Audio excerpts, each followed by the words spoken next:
What's happening? Well, let's hope that tonight's going to be my lucky night. I'll be able to open this on camera.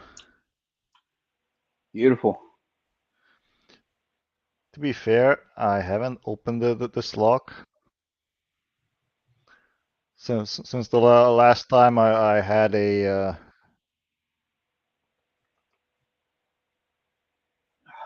just a sec because the video was running on repeat on my end. I was just echoing. Okay. Yeah, so since the last time I picked it 8 times, so not sure what was going on. I swapped out the picks. Let's see if I can get an open now. All right, let's set out some super deep hooks. We're going to see if the goal P will open today. Huh. All right, let's take a look in the chat, see what the heck's going on. So we have Wolfgang. Hey, welcome, Wolfgang. Keith O'Reilly. Thank you very much for coming. Yeah, must be sharpening his knives. No, I was just late. Work. What I do is I work in the office from 6 a.m. to 2:30 p.m. and then I come home and kind of get on and clean some stuff up between 2:45 and 4 o'clock when I go live. Well, there's a red strategy meeting going on that had a bunch of salespeople in it, and they all kind of poured out on a break. And it was like, "Hey, can you do this for me? Hey, can you do this for me?" So I got a bunch of a flurry of emails at 3:50 p.m. So, and me, I'm soft and can't say, "Hey, I'll see you tomorrow." So that is how that happens. Hey, we got Not Too Dead in the house. How's it going, Mr. Not Too Dead? Guess what, Mr. Not Too Dead? I actually ordered, well, technically I didn't order it. My wife ordered it for me. Let's actually show the group what my wife ordered for me. Ba, ba, ba, ba. Here we go. Let's just show the group. Oh, I Oh, can't get in yeah. this. I can't get in the Well, screen. Let's do this. Uh, that's not what we want to do. We want to do this. There we go. looks like a new knife. It is a new knife. My wife ordered it for me last night, so she's the best wife ever of all time. So she ordered that for me last night. Should be here. I'm hoping that it gets here Friday. If not Friday, Saturday will do. Pretty jazzed about it though.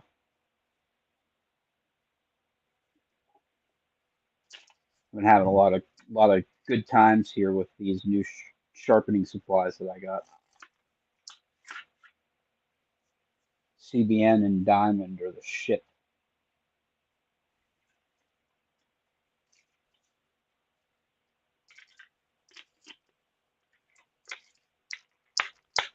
Ooh, not that anybody really gets excited about that like I do, but I get Was super that excited. definitely exciting. How many knives did you have already? Like those high quality I ones? have a lot actually now. So, high-end Spyderco's. So we got one, two, three, four, five, six, six plus the one that's on the way. So seven. Damn. And then I got, probably 8 or 10 of the not so high-end ones.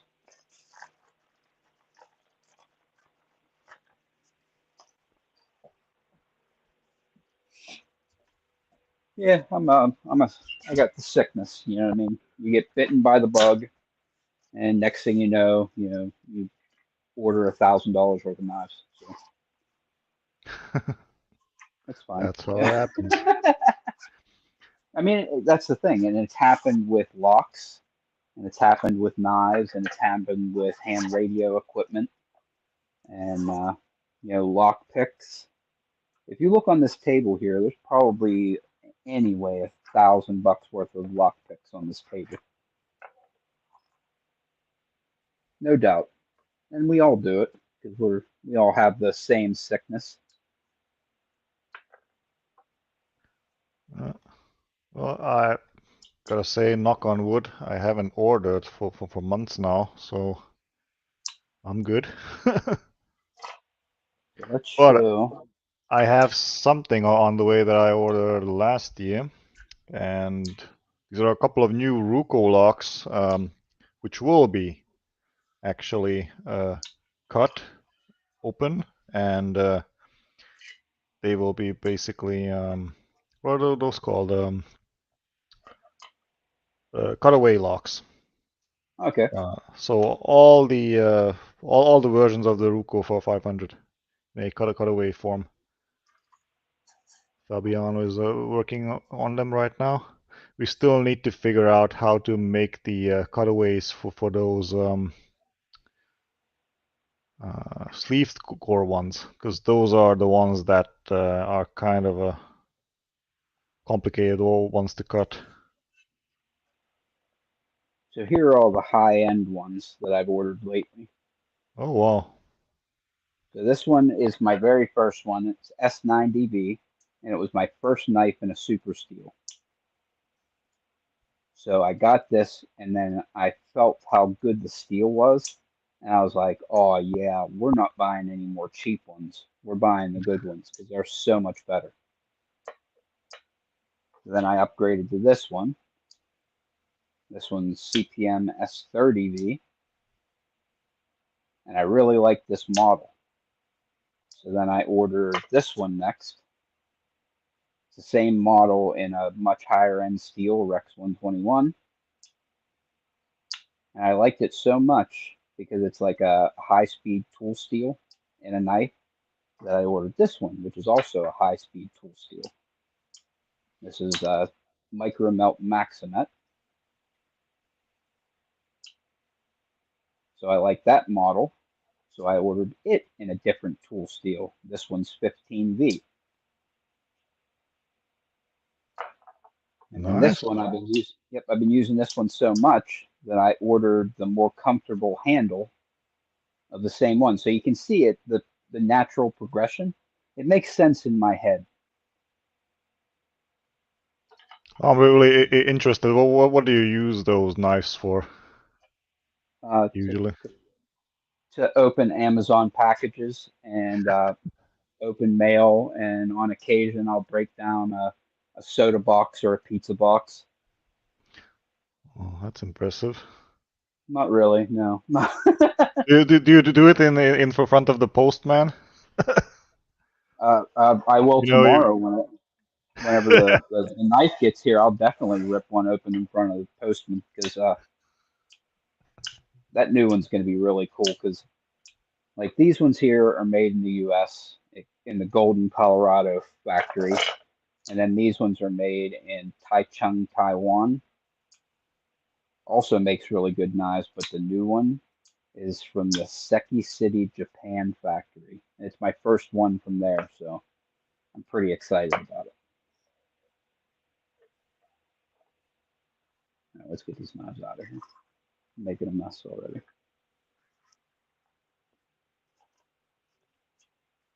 so yeah, same problem as the last time. Can't feel the binder in the back. What the hell is going on? I That is discussed I discussed this with Yagias. He said that I'm probably doing the tensioning wrong. I have no idea. okay. So that is a barrel lock, correct? Yeah, it is. Okay, so it is a Ruko barrel lock. Let's see if we can talk ourselves through this and see what's up. So the Rukos have a sleeved core, not countermilling, I wonder if that changes the normal way of picking it. Well, that's the thing. I'm not sure if this one has counter milling or a sleeved core. I haven't checked. I didn't want to spoil that. But you know what? Today is a different day. Oh yeah, it's a sleeved core. Oh wait. Not quite. This is the 700. So not number 700 from the Yagias Logbook Boutique collection. Fancy locks for people, you know, who Yeah. can't open a lock to save their lives.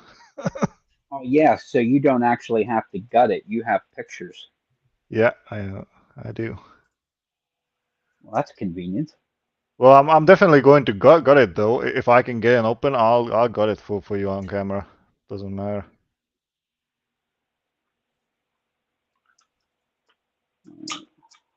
Let's see if this lock will open for us.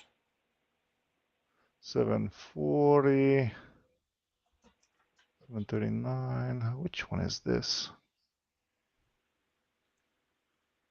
Oh man, I got so many of these actually.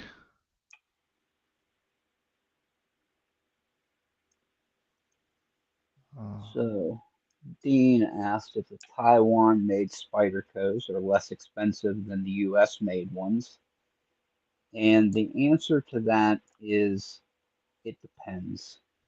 Um, in most of the cases, yes, they are, um, but it all depends on the steel that's used. So, like this one here, this one is $300 for the Taiwan-made in Rex 121, but the high-end steel for the US made, like these two, this one in 15V is 220, and this one here in Maximet is 246. So they're a little bit less, but the steel costs less, if that makes sense. Now, a lot of their budget models are made in the Seki City, Japan factory, or they have a China factory as well. So like the oh crap, what's the name of that one?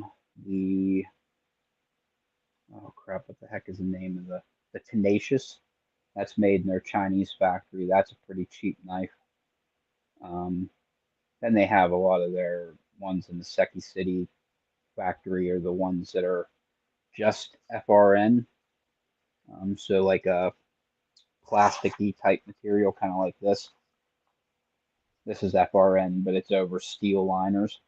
The ones that come from Seki City are usually FRN, and that's it. There's no steel. It's just kind of plastic, and it's a little squishy if you squeeze it. Spydercos are definitely expensive, but oh man, they really are nice.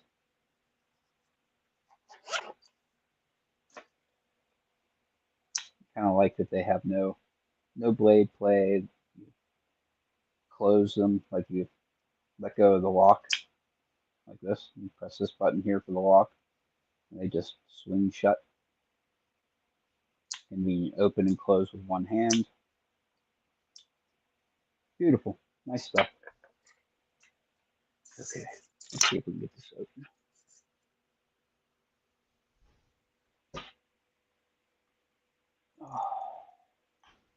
All right, so I looked it up. It's the 717. Let me just show you on share screen. Let's see. Let's go full screen. Share, there's the one. Let me know if it's visible on the camera. Sure is. That's the one. Uh, so we have these smaller barrels, and well, if I remember correctly, 4 and 5 are binding, but I can't feel them really. So these are the two that you set first. This is 1, this is 2.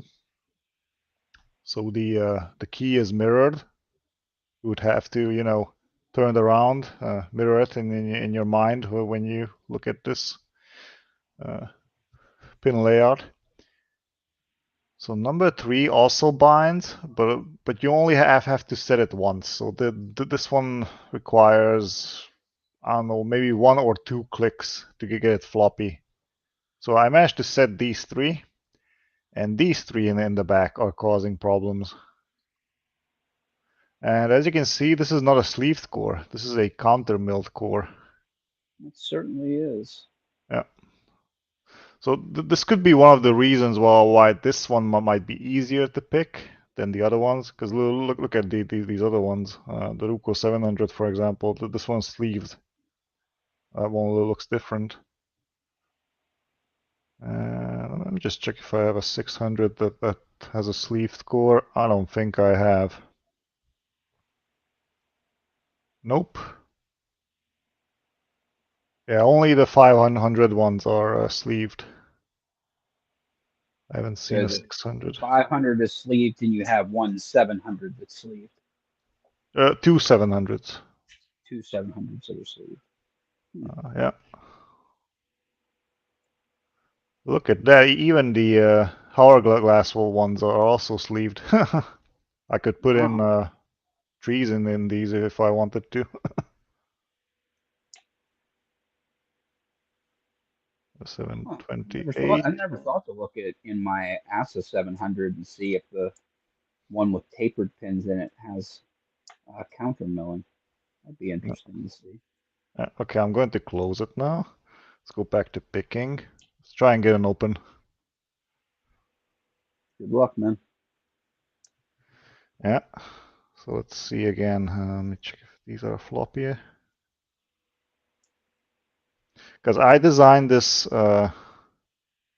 tensioner in a way so it doesn't fly out of the keyway when I pick number 1. And it works. It works really good, really well.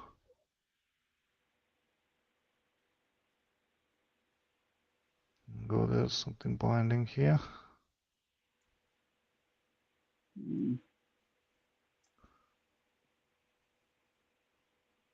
Yeah, this lock sucks, man. Which one is that? That's just a gold P. It's just such a pain in the ass. Is that the one with the roller coaster? Yeah.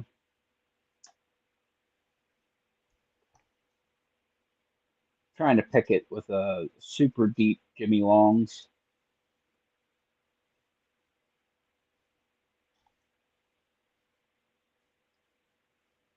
Well, I would try if you have spare Jimmy Longs and if you have a spare one of those really long, deep hooks, you could probably just try and cut away a little bit from the tip to get better access to that number 6 pin. Or was it number 5? I'm not sure. Number Check 6 again. that's giving me all the problems. Yeah. You got to be able to get under 3 to hit number 6.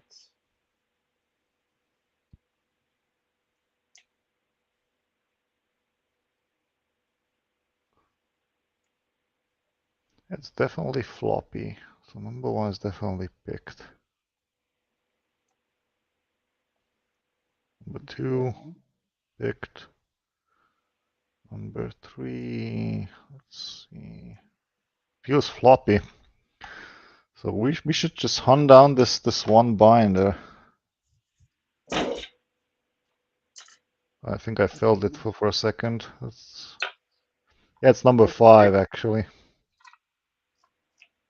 Let's take a break and let's pick some barrels along with Wolfgang. Let's suffer together. It's not really a suffering, it's just I forgot how to pick it. How can something like this happen? Yeah, it is. Definitely happens. Let's try and pick it with a deforest diamond. Let's see how that works. There was one click on that number 5. I can't feel it binding. Because the thing is, when you tension it correctly, you can actually feel the tensioner you react as you try to pick the pin. Gives you some nice feedback, but right now I don't feel it. We have Mr. Charles Watt, C. Stu Do is in the chat. Hello, Oh, Mr. Stu there. I decided tomorrow is the day. Tomorrow I am going to record my review of Apex. I recorded, well, I started recording it yesterday, and I wasn't happy with it. So we're gonna try again.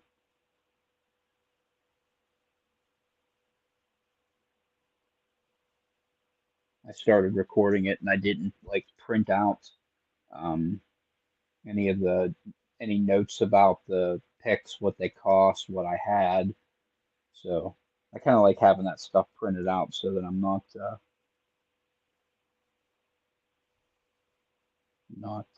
stumbling over that particular bits of information.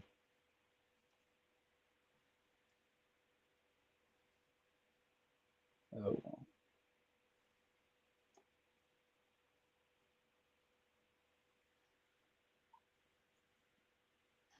I did find out why I'm continuing to pick with them, even though there are other picks that I like better and other picks that are unquestionably better, superior. Well, tell us about it. It's because they're new. It's the last thing that I bought. So it's still kind of like the new shiny thing. That's it. Okay. As soon as I buy the next new shiny thing, they're going to go back to just being regular picks, and Jimmy Longs uh, you know, will be the cream that comes back to the surface. They always are. I had Jimmy Longs. I bought some bare bones. I used bare bones for a while. Jimmy ends up back to the surface. I buy some Mokies. Use those for a while. Jimmy comes back to the surface. Get some multi pick. Use those for a while. Jimmy back to the surface. Those are just the best ones, and I use other stuff when they come in just because they're new.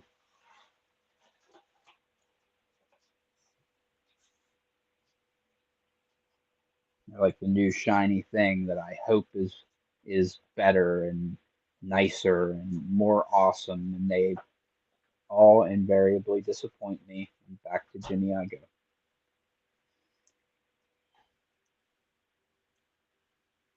Ah, there's Stu. He said him and Doc were thinking about having a drinking game every time that I say that Apex picks, they're fine. They're fine because you can tell in my voice that I'm disappointed. Um, because I really wanted these to be the best and them to be the ones that I went and these were the ones that I was going to buy and these were the ones that I was going to use and they were going to be my go-tos. And I had it built up in my head and I just got them and it's like, they're fine. I don't know. It's like it's like a kid when you give them um, like jelly beans for Easter. You know what I mean? They're candy, but they're fine. But I'd rather have a peanut butter cup, or I'd rather have a Cadbury egg, or at Halloween you get some candy corn. It's still sweet, it's still candy, it's fine, but it's not like great. So this is the candy corn of lockpicks, or the jelly bean of lockpicks.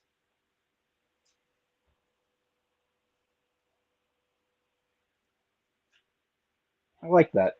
It's the jelly bean. These are my jelly bean picks from now on. They have been christened.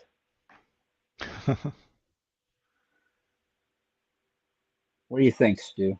They've been christened my jelly bean picks.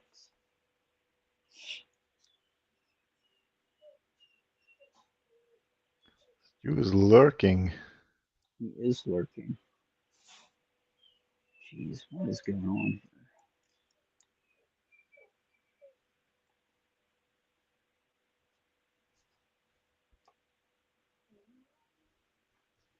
But I will still end up buying the Evolution 2, taking out the Reach and the Crescent and the DeForest Diamond and putting in other picks and seeing if it then becomes my favorite, which it won't, but I'm going to give it every opportunity to become my favorite.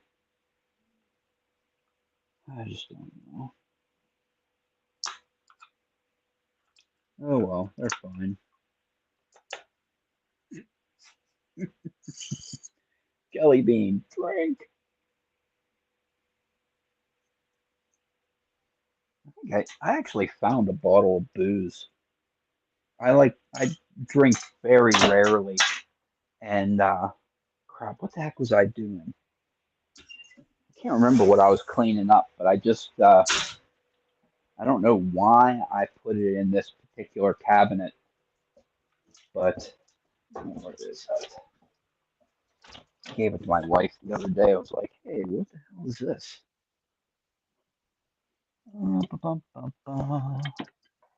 There it is. Haha.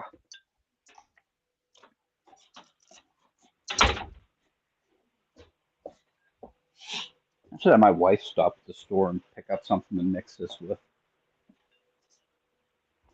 Get all lit up. No, I'm just kidding. Booyah. Banana? Yep. It is. Bananas? Yep. 99 proof banana schnapps. Oh, Yep. I think my sister gave it to I think my sister gave it to me for Christmas or something like last year. is it store-bought or homemade? Oh, it's store bought. Store bought all day Okay. long.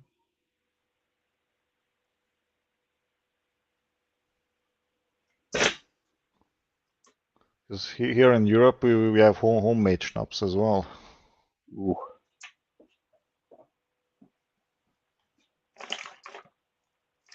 Let's talk to Bumpy later on.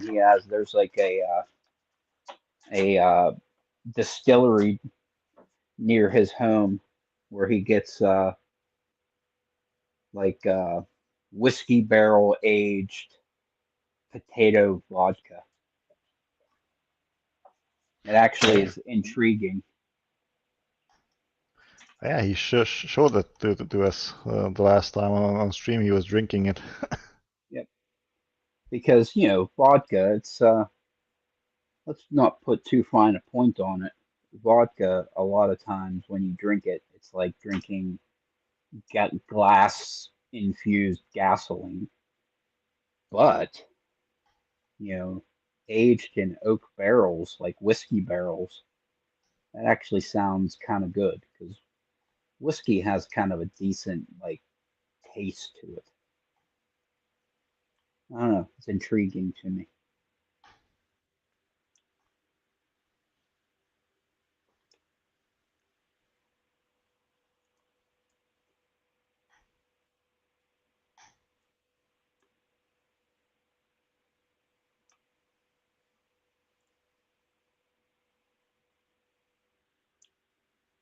That and I really wanted these picks to be fantastic so that I would use only these, and then one day, somebody would contact me and invite me to go to Covert Instruments factory. That was like my dream, and they never will. I know better. Well, that would be sweet. Yep, I'm too big of a Jimmy Long's fanboy, I think. Well, one day you could be invited to him to Utah, maybe. You can Oh check out yeah, there we the go. It's how the actually sausage is made. even cooler, I think. Actually, would be cooler, I think. Oh, that would be cool. Oh God, I really hope that he makes that set that I suggested to him. Oh, I'll be so excited. So excited.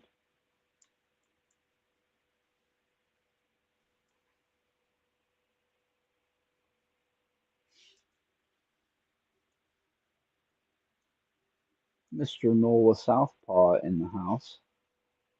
We were doing just fine till you came. Jeez. Freaking stinking up the neighborhood. What's going on?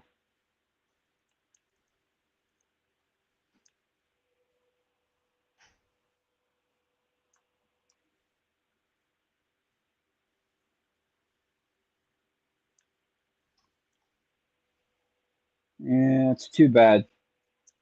Tell you what, Stu, maybe we will try and see if Mr. JL would invite us sometime, or even maybe even Aaron, because tell you what, I think Aaron would probably be the funnest one to hang out with.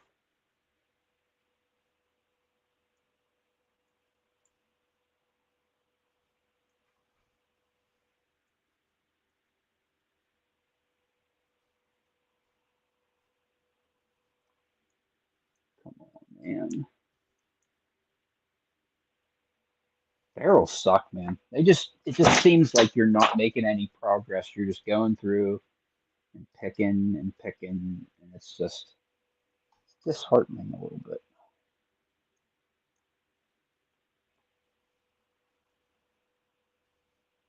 Like I really have heavy tension on this thing. Why do I have to pick each pin so many goddamn times? Oops, did I say that out loud? My bad.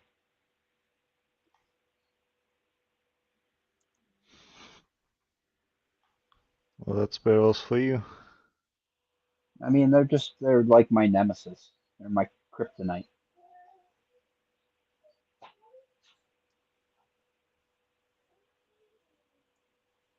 Hmm, I'm actually to the point where I can open the ASA 700 with tapered pins in like 25 seconds.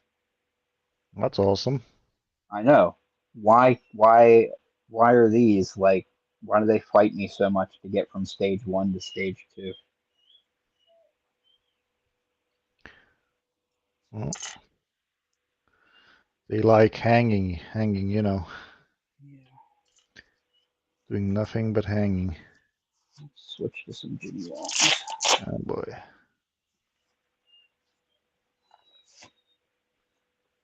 I was set. Get some Jimmy Longs inside here.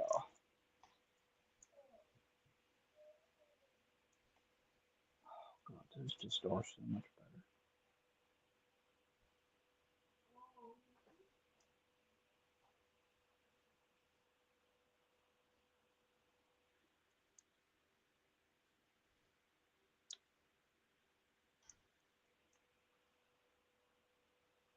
Stu, did you see what my wife bought me for Valentine's Day? I'm not sure if you were lurking in the chat at that time.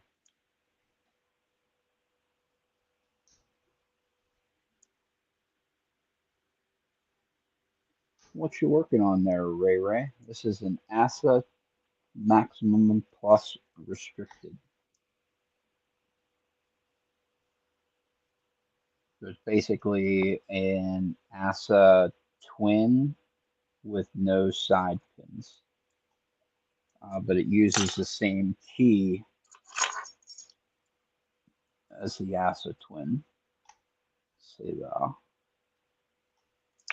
It's made as like an inner door lock that you could put on the same facility as an outside door with an ASA twin. You could have this keyed up the same, but it costs less because it doesn't have any of those side pins.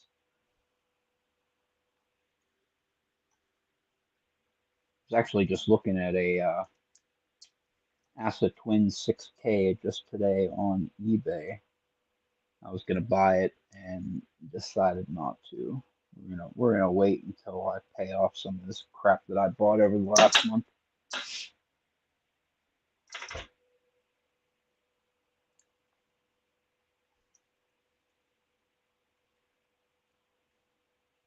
I bought too much stuff over the last month. We're gonna wait until we pay some shit off, and then we can buy it. It's Adam Amvert put some whole bunch actually, like 8 or 10 ASA Twin 6Ks he put up on eBay for sale. Oh, oh. Yeah, nice new ones too. They're he repinned them with all new pins, new keys, new guts inside. Very nice looking locks. So 1 to 3 I can pick nicely, but 4, 5, 6 are causing problems. And I remember I had to use the middle of the keyway to reach one of them. They give you a nice feedback when you hit them the right spot, but not now for some reason.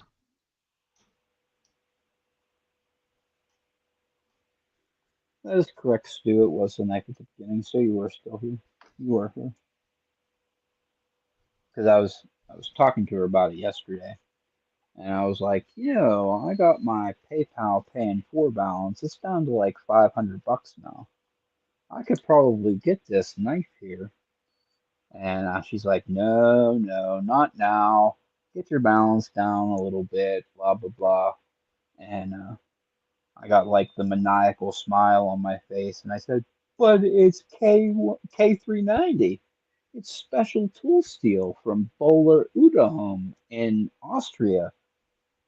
It's totally worth it. It's worth every penny. It's from Seki City, Japan.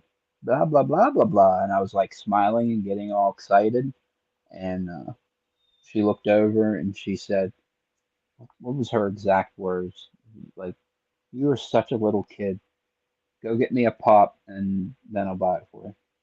And she told me to go get her a soda out of the refrigerator and then she bought it for me. Well, that's a good deal. That's what I said. I'm like, I'll get you two. I don't know. I think she just likes how excited I get.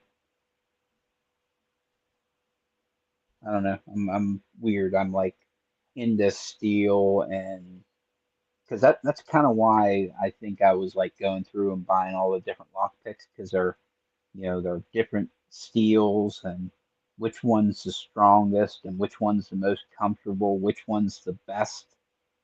And now that I've found out which one's the best, it kind of lost its shine a little bit. So I enjoy picking, but the quest is over. You know what I mean? There's nowhere else to turn. Jimmy Longs are the best. That's it. It's a statement of fact. It just is what it is. So I needed to go like have some other quest to be on. The best knife steel. And that's where I'm currently at.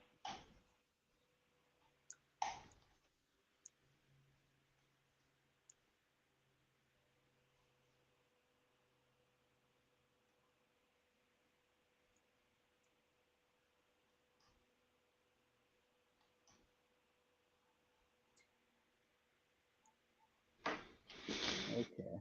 Where are we at See here? if any of these dropped. I feel like I am entering stage 2. I feel like I should be getting into stage 2. So let's look and see if we got anything that's binding like it would in milling. Oh wow, that one got stuck in the warding. Wow, come on, get out of there. Oh wow.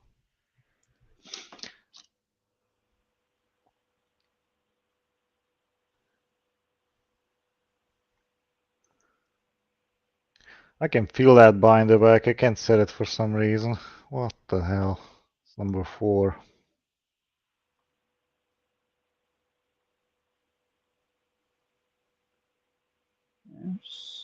Six,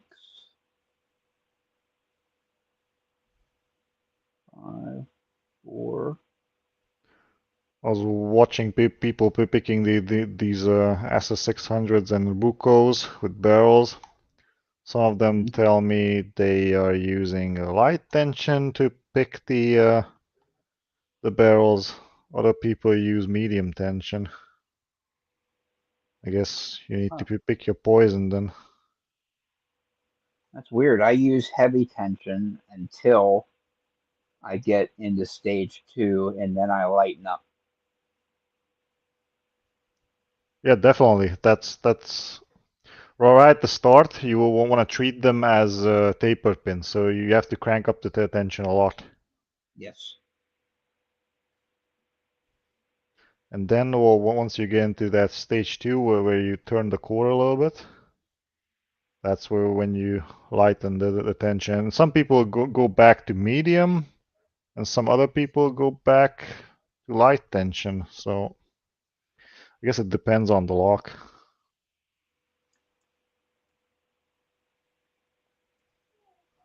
Mm,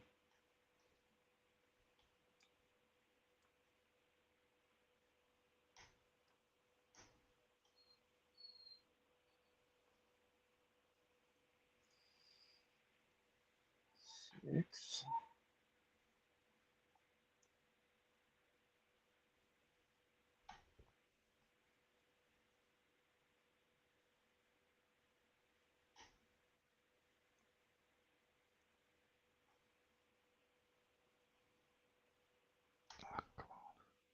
Okay, it's floppy.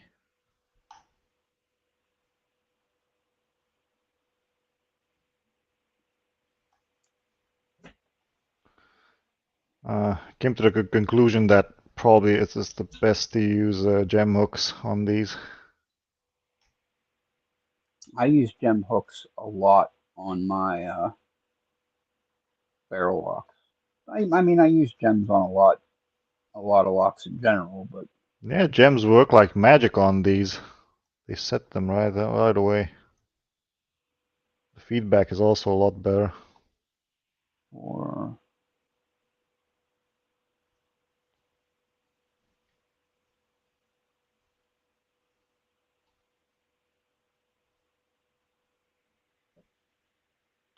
So now I need to lighten the tension, and now I can feel that binder, yeah? It's there.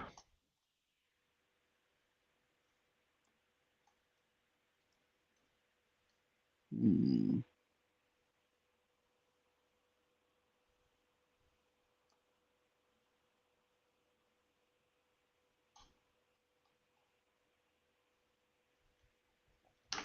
Let's try a deeper one.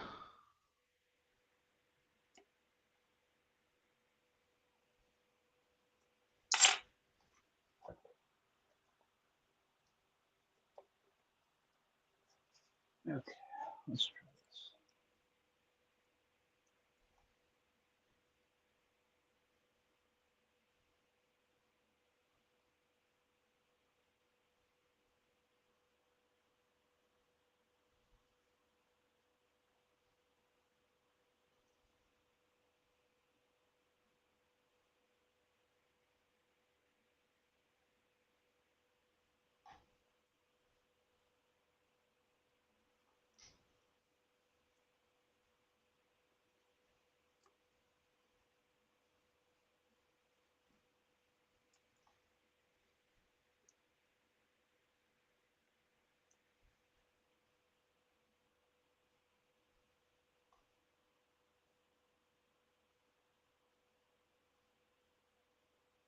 3, 2, 1.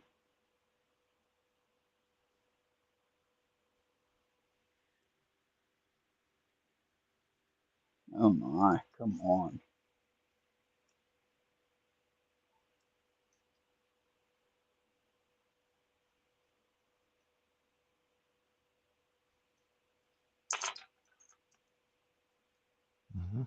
Turn over set. I'm gonna try something a little different here.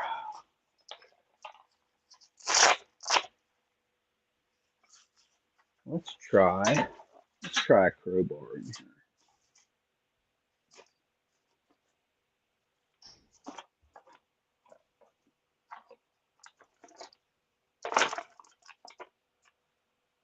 All right.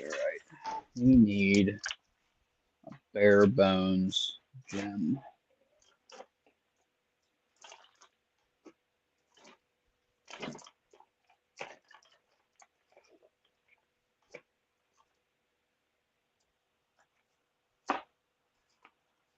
Okay, Jimmy Long's over there.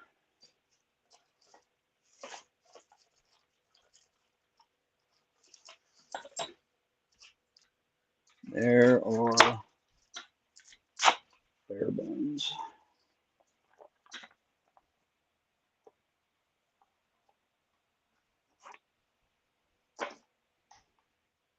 Try this one. You got all the gem hooks from Barebones? All four? Or five? Was it Actually, five? there are more than five. Uh, There is a set of 5 gem hooks that yep. they call their gem hooks, but they also have their fingers Oh yeah. that are also gems, and then their wishbones are also gems. Oh, I didn't know that. Yep. So they have these ones that are only in 23 thou, but these the fingers come in 15, 20, and 23 thou, or 15, 19, 23. So Oh, you could literally buy probably 25 or 30 gems from Bare Bones if you wanted to. nice.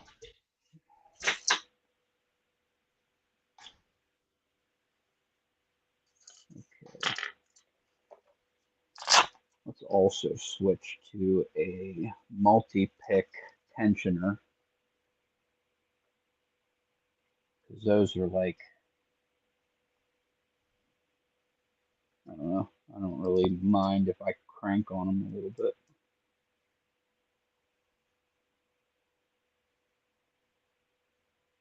Yeah, that's what I'm talking about. Click from number 4. That's a good sign.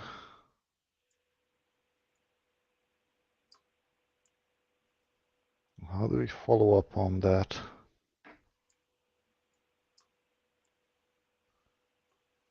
That needs to click one time. What about the rest? These are set for sure.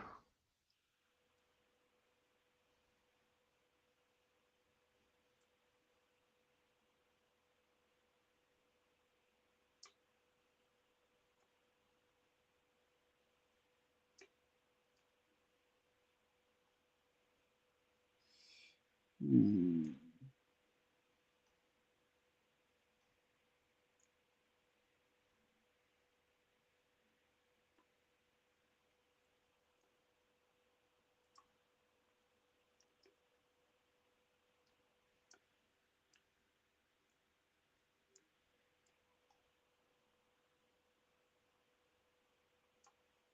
Four, three, two, one.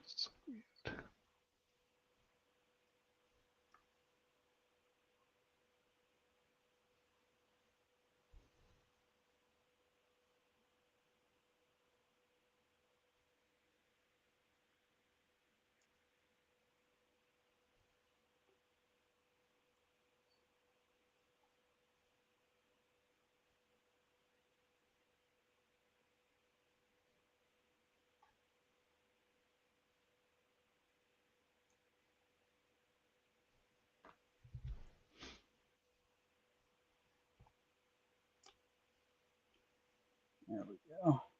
Three.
Okay.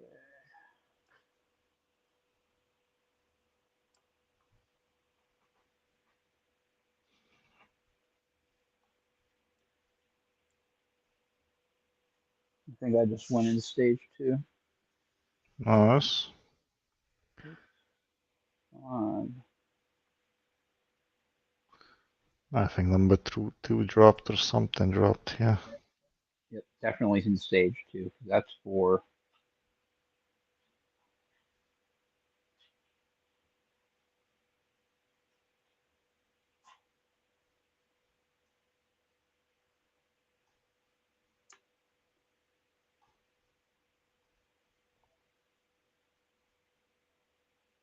3, 2, 1.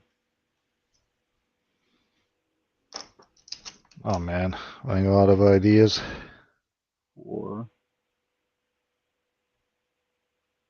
3. Good. 2. A little core movement. Click on 2. Another click on 2. A little jiggle. Good.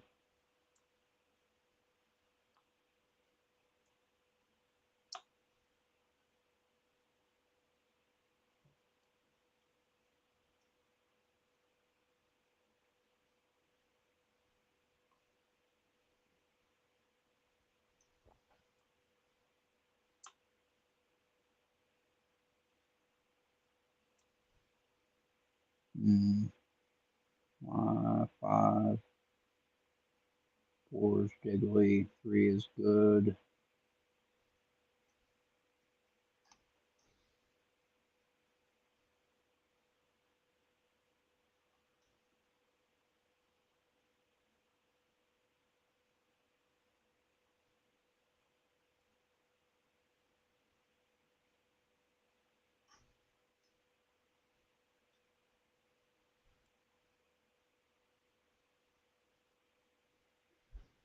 Oh, I think we're like one little click away from being done.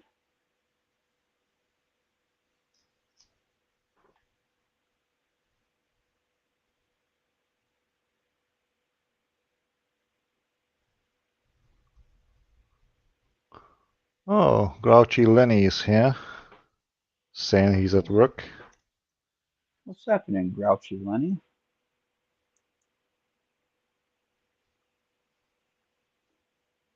Trying to pick this barrel here.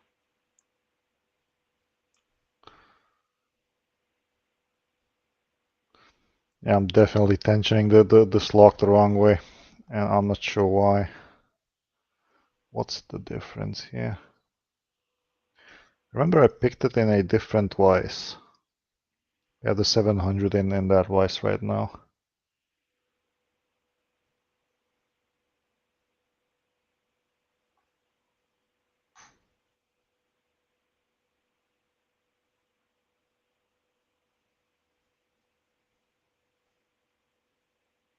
Five,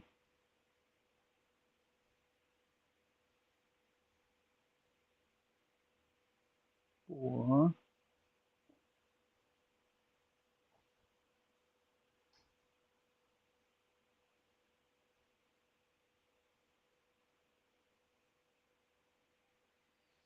3, 2.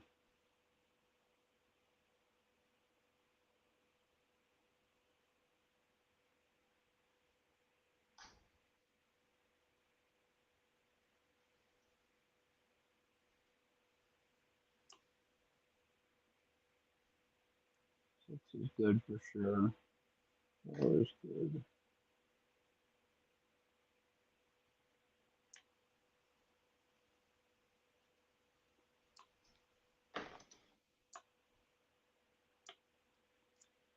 Open.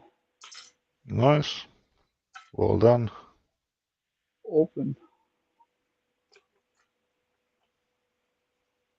Booyah. Barrels really are a pain in the ass. Like, major pain.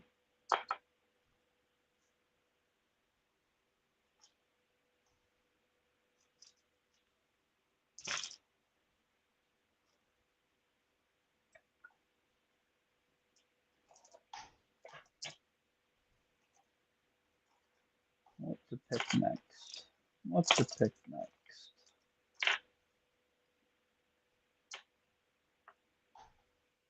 Let's pick that ASA with tapered pins, and I'm going to open it up and see if there's any milling in that core.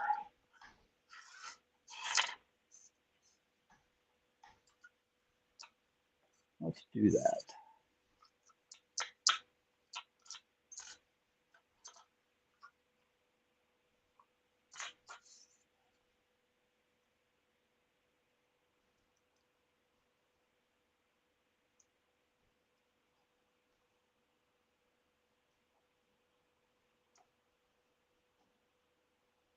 Click, click.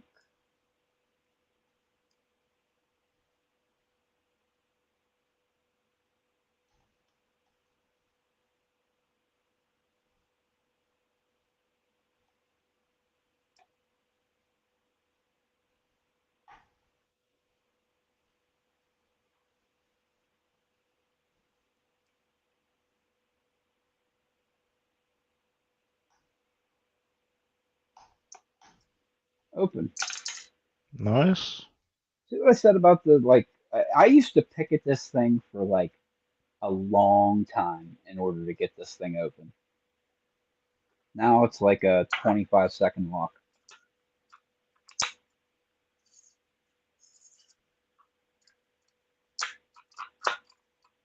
All right. Oh, I needed some gutting stuff. There we go.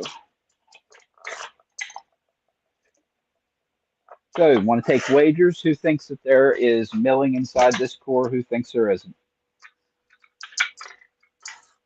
There's probably no milling in there. You think that there's milling in here? Anybody want to take that action?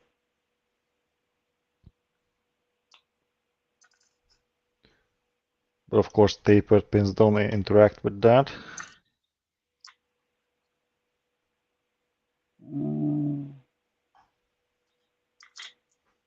Not sure which follower to use.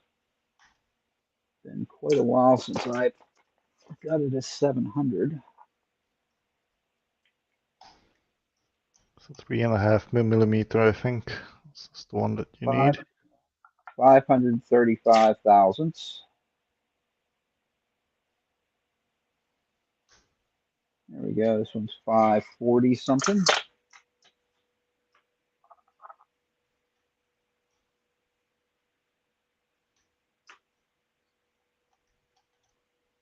All right, no.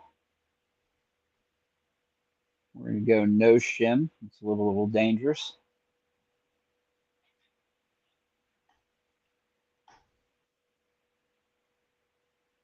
Yep. Especially if it has a nasty tail.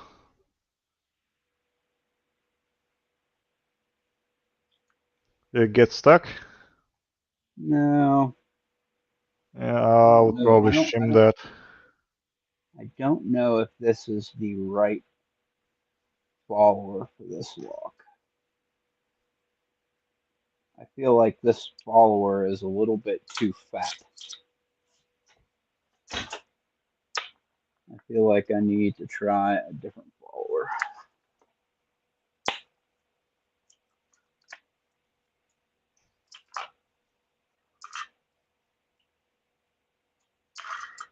Let's try this one.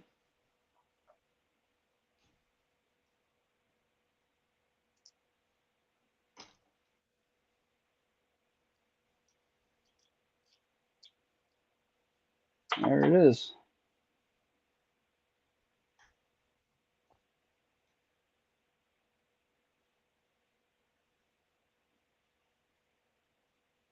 No counter milling.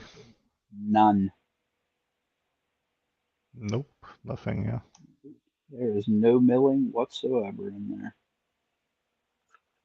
Well, that one came with the tapered pins. From who I bought it from, yeah. Okay. I bought this from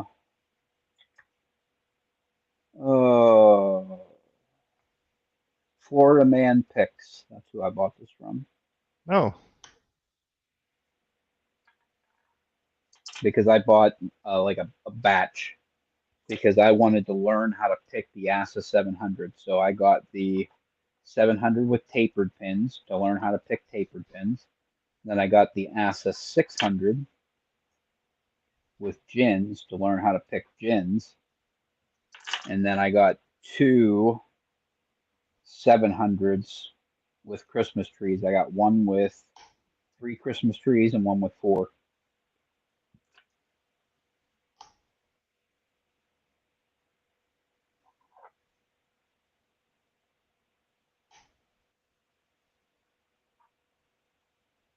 All right, put this guy back together.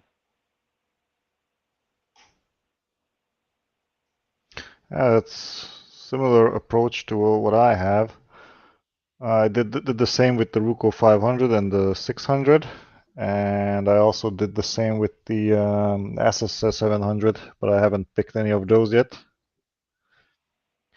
Yeah, I'm gonna be honest with you, it worked perfectly for me. It was by the end, I started with the tapered, and I actually had so much trouble with the tapered that I got the 600 with gins open first. Oh wow. Yeah. Then I learned how to pick tapered pins, and then I moved on to the 700, and it actually didn't take very long. I think I started with 4 pins in it. Yeah, and then I put in 5, and then I put in the 6th pin, and I picked it on my very first time, my very first live stream on YouTube. I was on Picking Time with Lady Locks, and I got it open with 6 pins, and she's like, "Okay, you got it open with 6 pins. Put that 7th pin on in it, and then don't pick it again until you are on camera. Don't pick it while you're sitting there. Just only pick while you're on camera, because you absolutely will open it the first time you sit down and don't have the camera going." And she was right. I was sitting there watching TV with my wife, picking, and the thing opened. And I was like, oh, shit. She was right. It was like she could tell the future. So I immediately sent her a message on Discord and said, "Oh, I can't believe that you knew this." And yeah, she's like, "I've been around for a while." So I went and tried to pick it on video that same night, and I ended up getting it. So I got really lucky, because there are times that you could open a lock and literally not be able to do it again for a year. Like you could really have trouble. I Kind of think like this one. we have a living example here right on my desk. Yep. You are living the same misery. It was really strange because I managed to open it 8 times in a row. Really, I was just watching a movie Good and God. I was just Oh man. picking on my own, not even paying attention to the lock. It just opened every time. God, that's terrible. Oh man. Yeah. I mean, it's great that you could open it 8 times, but then to like lose your mojo.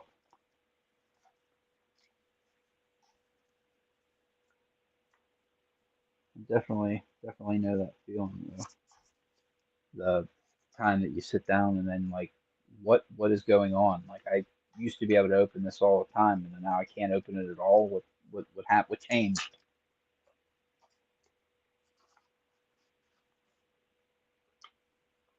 All right, there's gem, medium flat. Put this one away. We're gonna try and open a dimple lock or two real fast.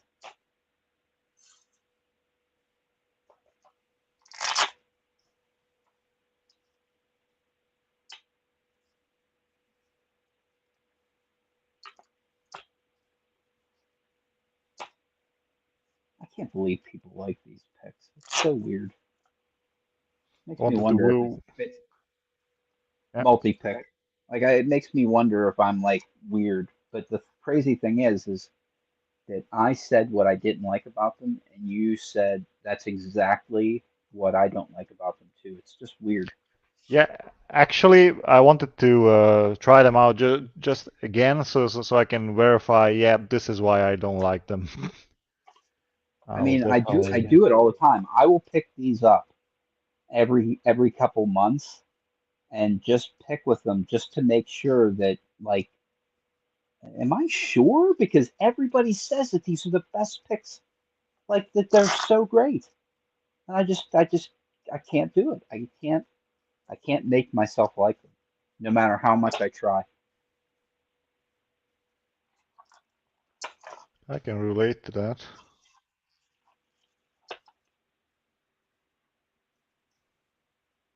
That's actually really funny. Um, well, first Yin Yet was like no shim on that lock, and yeah, I was feeling like I was willing to live a little dangerous for a minute because I'm gonna be honest with you, I my desk is such a mess right now. I don't know if I could find a shim if I needed one. Um, but anyway, Grouchy Lenny said that the camera adds a belt level to a lock security. Live stream camera adds 3 belt levels, which is so freaking accurate that it's hilarious. Yeah. All right, let's try some dimple locks. What do we want to do? Let's try a gold D and Kaba 8 and a 7x7. Let's do that. Not in that order though. All right.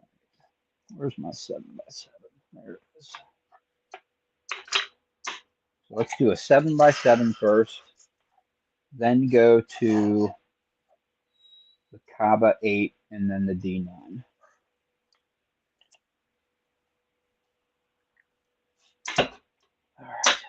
All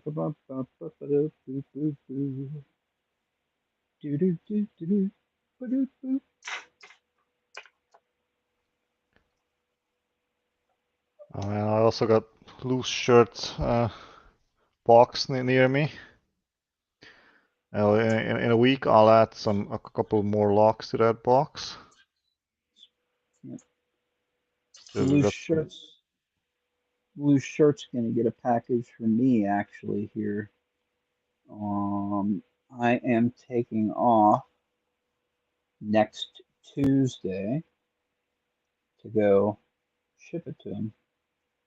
Oh, nice. Yep, we're gonna be not an asshole.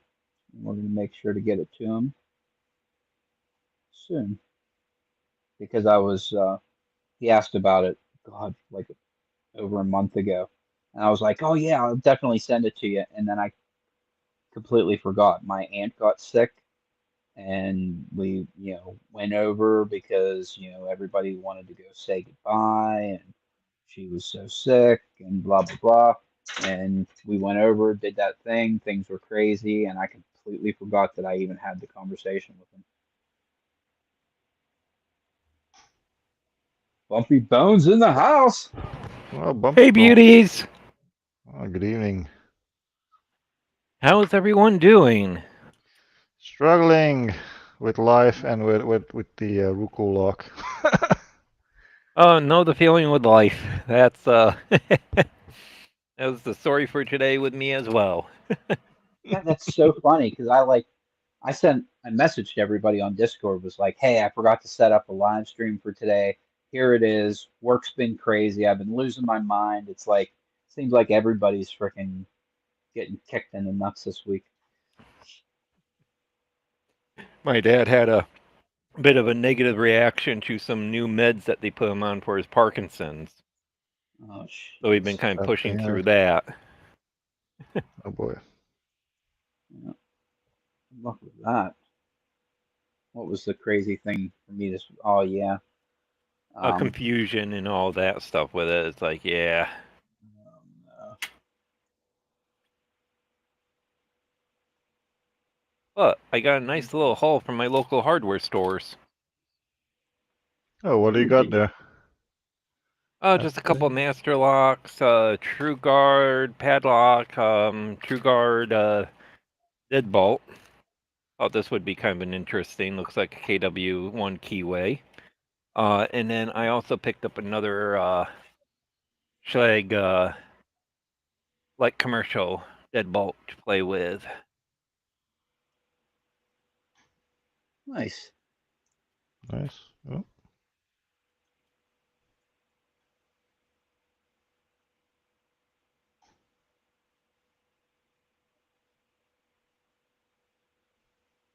Come on, lift, lift. You can do it.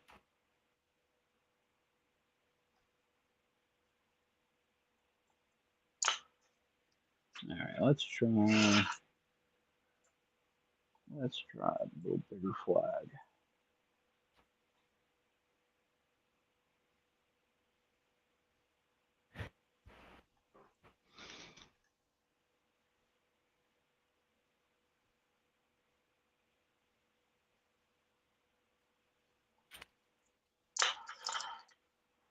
Hmm. oh, already open? Nice. Yep, that's the M1, so the Magnum Master Lock 1. Oh, Not bad bidding. are those like white belt locks? Yeah. Okay. You wanted to pick up just a couple of new low-level locks I can travel with and play with.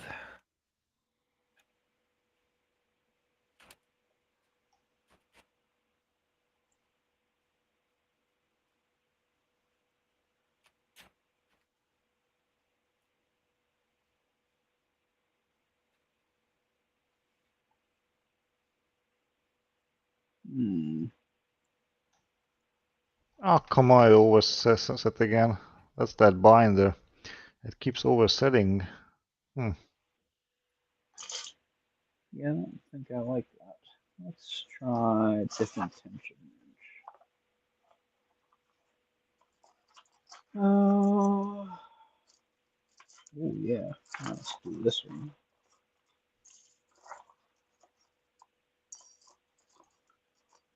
Can someone forget how to tension lock? Yeah. Amen, brother. Happens to all of us.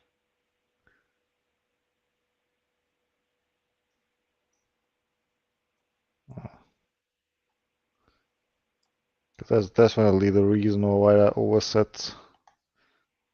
So after a while, I managed to find that binder, and then I overset it. It's unbelievable. Yeah. That's keeping me from opening this lock. Hey, ooh yeah. Oh, nice. Yep.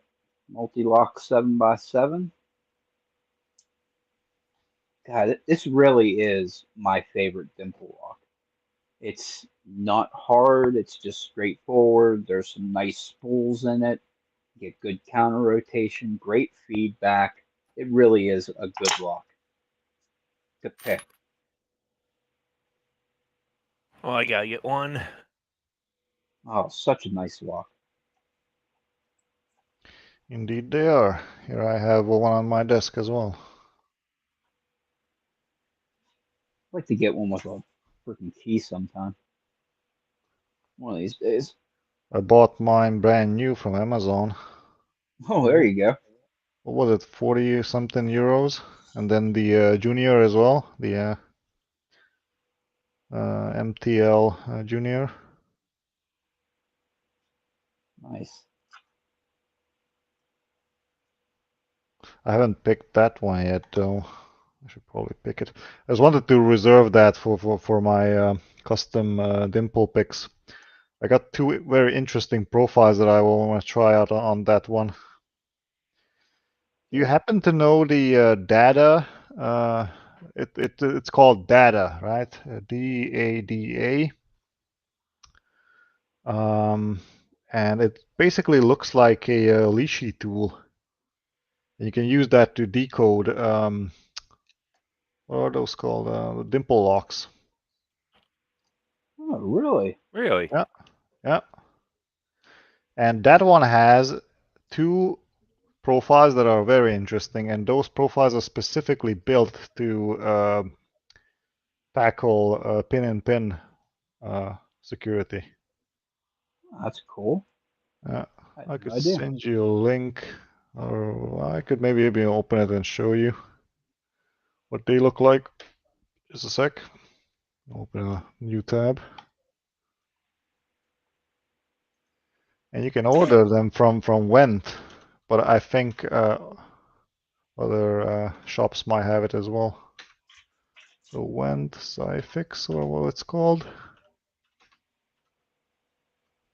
or Lockpick Shop, I think. There it is. Switch to English because this one's German. Oh, come on. Yeah, slow loading. That's what I wanted to bring up. After we're done here, I have something to bring up.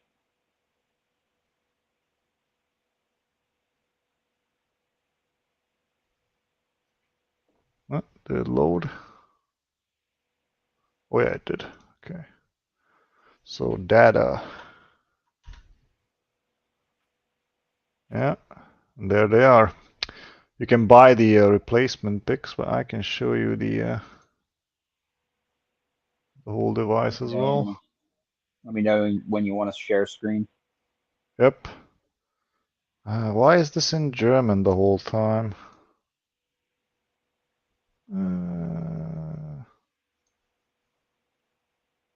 I can probably translate it for you guys, but it doesn't matter. Okay, let's see. Let me try and share this one. So share. There we go. Can you see my screen? Can now. Just later. Yeah, whenever you share it, it asks me for permission, so it takes a second for it to pop up. Yeah, so this is the multi-lock interactive decoder. This one's for the right side version. There's also a left side version as well. Looks like this. Look at that pick in the end. That is specifically made for picking pin and pin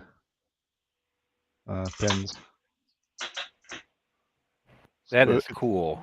it's a lot That like a is deep hook. So the deeper end, the one that goes deeper, is a little bit more narrow, while the flat end is kind of wide. And you can buy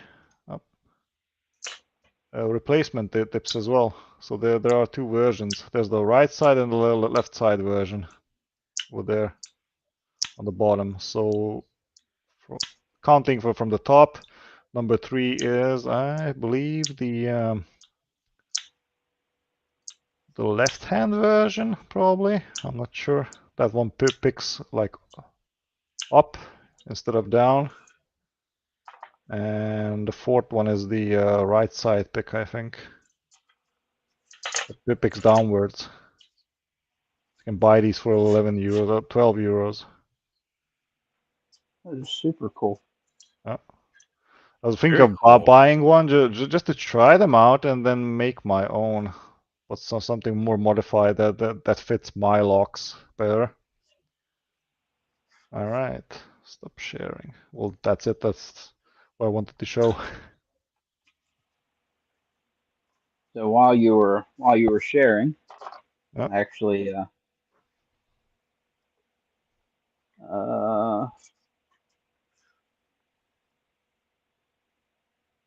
got this one open. Oh, nice. What's that? This is a, where the hell is the key? There it is. It is a kind lock. It is a 10-pin dimple lock. I got this one from White. Ooh. So it's pretty similar to the ABBA, except the ABBA has 5 on the left, 5 on the right, and 4 up top. The kind has 5 on the left, 5 on the right, and that is it. Very nice. So it's kind of like a dimple toolbox lock,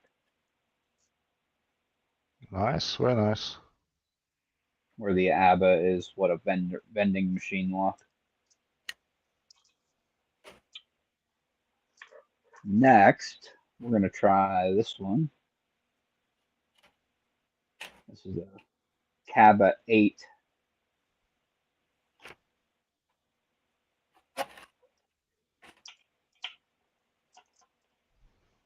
Give this one a try. Got this one off of eBay, actually. Just like a random find.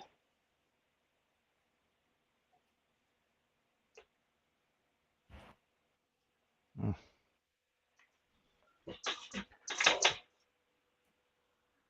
Oh, okay, need a good tensioner for this one.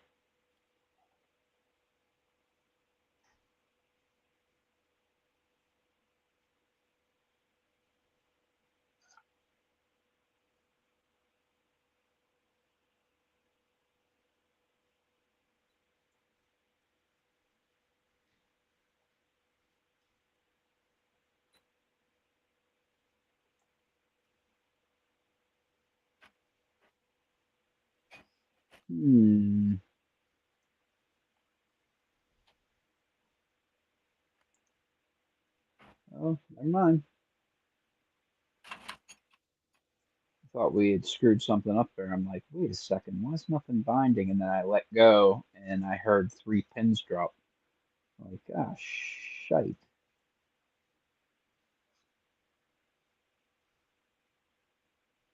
So yeah, when trying to look for these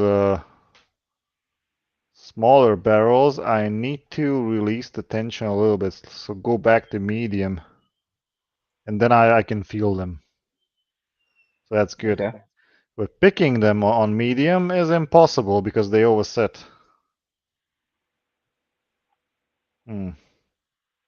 I wish I could figure out Lady Luck's way of doing it. She's like, oh, you just scoop them and it just opens. It's like, Yeah, I scooping is can't the figure it out. I can't get it, man. It's just, it doesn't work for me. yeah. I mean, scooping them, yeah, you can do that when you are in stage 1, yeah. But then when you're in stage 2, you need to be very careful because they Yeah, always set easily at that point. yeah, that's the thing about stage 2. Once you hit stage 2, you need to be jiggle testing like crazy. Yeah, that's Because what I'm doing. if you pick the wrong pin, like you're, oh, I feel like I got some binding on pin number 2. You know, you may have reset number 2 because number 2 and number 4 may be binding at the same time, and you were supposed to be picking number 4 instead. Yeah. I can't say how many times I got just overzealous and was like, I think it's number 2, but end up picking the wrong pin and starting over.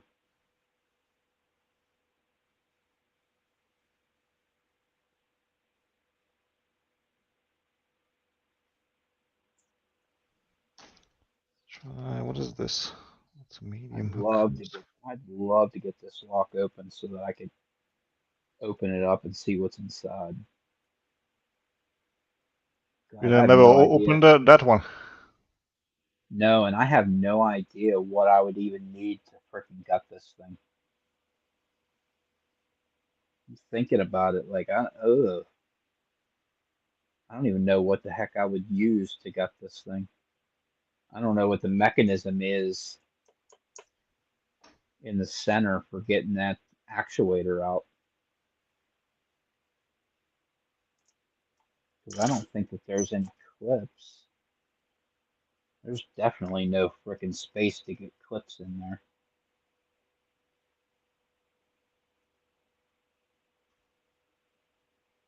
I don't know how the hell you open it. That's a funky one. Yeah. Yeah. I mean, seems pretty standard to some of the Cabas, because I have a Caba Quattro over here. It's a black belt variety of one of these Caba locks, and it is one of these that's cut in half. And I ended up, whenever I got it, it was bricked, and I ended up having to. Oh, there it is. Be able to see what I did. You see how this is here? There's little indentions on the side where they pressed in to hold a sleeve on. Yep. This one was bricked. It was upside down. So I drilled the sleeve so that I could pull the sleeve off and get it swapped around. Oh.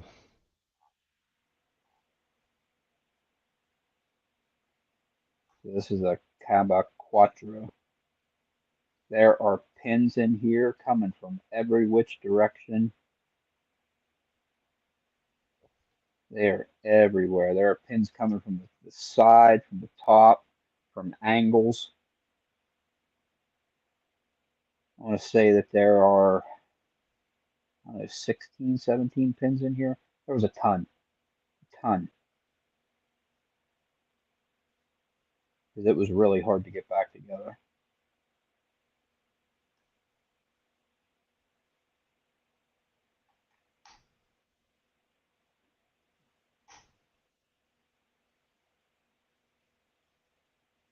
Yeah, I can see 1, 2, 3, 4, 5, Oh 6, man. 7. Yeah, I can see at least 8 pins on the right-hand side of this lock. Oh, that At sounds least fun. 8. Yeah, it's nasty. It's a nasty boy.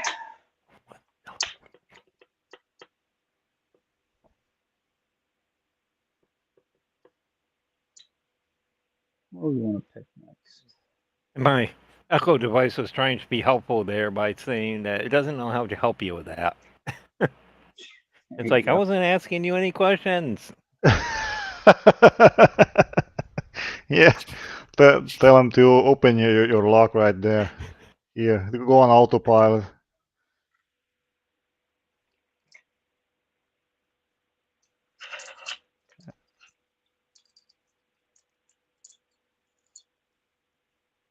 We opened a couple dimple locks. Let's move on. Ha!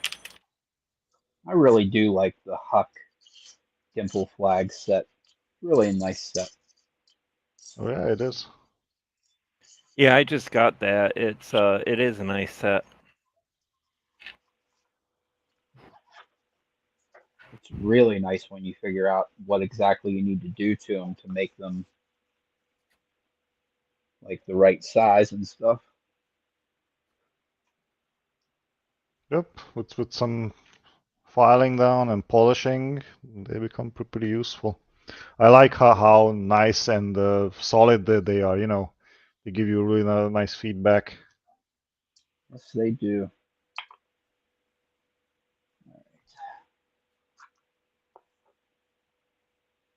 Let's use a crescent hook. 32 thou turn.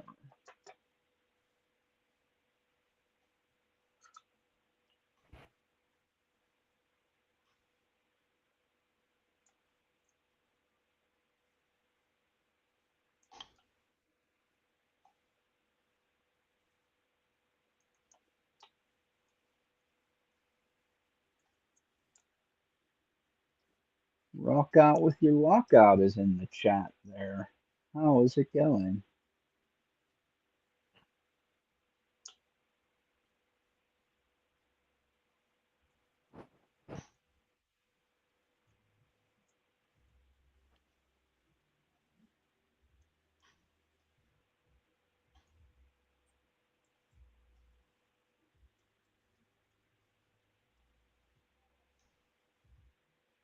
still think I'm the only person that ordered Apex picks. I haven't seen like anybody posting anything, any videos of any kind about Apex. They now are selling just the trays, and they do have the tray number 3 available. Yep. I am very tempted. I tell you, I have Evo 3. That's the one that I bought initially, and they're nice. I think that you would actually like them probably more than I do because you like the DeForest Diamond. But I keep finding myself wanting to buy Evo 2 so that I could swap some of the picks out. So I think I want to buy Evo 2, take out the DeForest Diamond, and take out the Reach, and put in the Deep Hook and Short Flat from Evo 2, and that's it.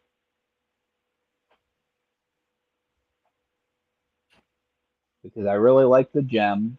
I really like the scooped medium hook. And it's kind of a toss-up between the Gentle Reach and the Crescent. But I find myself using the Crescent a lot on Euro locks and like Lotto locks. Which one's the Because it's got Crescent? yeah, it's got like a really slender profile there. So I find myself using this quite a bit. The problem I got is I've got sets that have very, very similar profiles already. It's like I've got a bunch of DeForest Diamonds already. And so I'm having a hard time justifying spending Not 45 wrong. bucks Yeah, you are to not get, wrong. the one from Cobra Instruments. And it's like I want to get the EVO number 4 because that has profiles I don't have in it. But it's like I'll probably get it at some point. But it's like, yeah, price tag's still a little bit on the higher side. Yep, that's the thing. I keep saying that it's fine. It's a fine set of picks. There's no doubt. They're I think that it's because I was disappointed when I got them because I really wanted them to be like the best. I wanted them to be better than Jimmy's. I wanted them to be like so good that these are what I was going to pick with forever. And it just didn't. That just didn't happen for me. Yeah. They're just fine, okay picks. Jimmy's are definitely better in every way that a pick could be better. They're more comfortable. They're stronger. Uh, you know, they're just better. That's all. Bummer. But I still keep using this stinking things, and I figured out this week. I think that it's just because that they're new, that they're like the shiny new thing that I want to play around with. Yeah. So that I'm kind of playing with them because of that. Plus, it is the case really is. I thought that it was gimmicky at first. I'm like, the case is stupid. But I get it. It's not meant to be what my set of Jimmy Longs is. My set of Jimmy Longs has all of the profiles that I like to pick with and all of the tensioners, and it's like a full kit. These are supposed to be like your favorites that you like put in your bag or your back pocket or whatever. And which is the case is good for that because you can't bend them, you can't lose them. They're all magneted in. You can't break them because they're not going to fall out. You're not going to bend them. So it's growing on me a little bit. I think if they get like a belt clip um, attachment, like a what's that called, like a tech lock um, type thing with like a belt clip attachment that I could like put on on like the Yeah. shoulder strap of my bag. I think that I would put it on my bag and never take it off.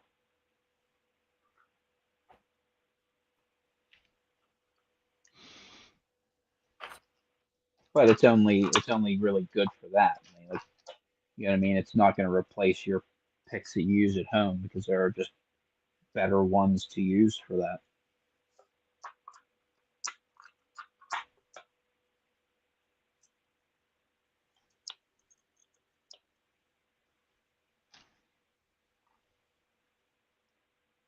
And now I really won't get invited to cover instruments.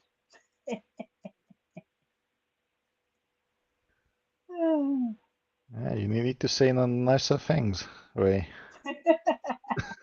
But that's the thing. They're fine. They're fine.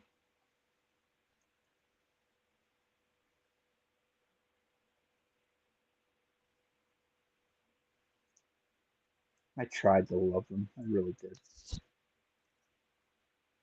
But that's all I can do is say that they're fine. That's what they are.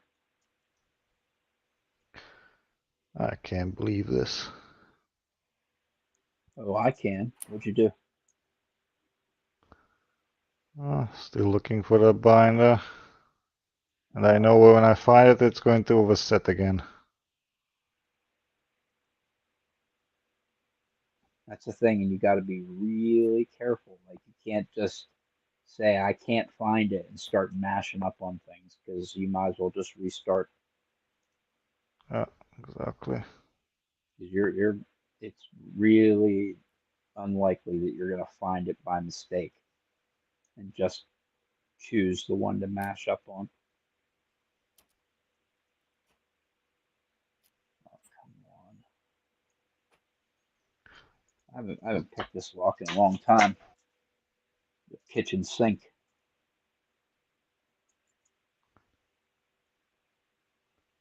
Because it begins pretty nicely, you know, with the first 3 pins. Feels like some nice action there. And then suddenly it just stops. Like a cliffhanger, you know, in your favorite series or something. And you're looking for the continuation, and you find nothing. And then suddenly you find it, and then you overset it, and you have to start over. It's just so weird. I feel your pain, man. I struggled with my first barrel lock for a long time. It was months that I was struggling with that lock.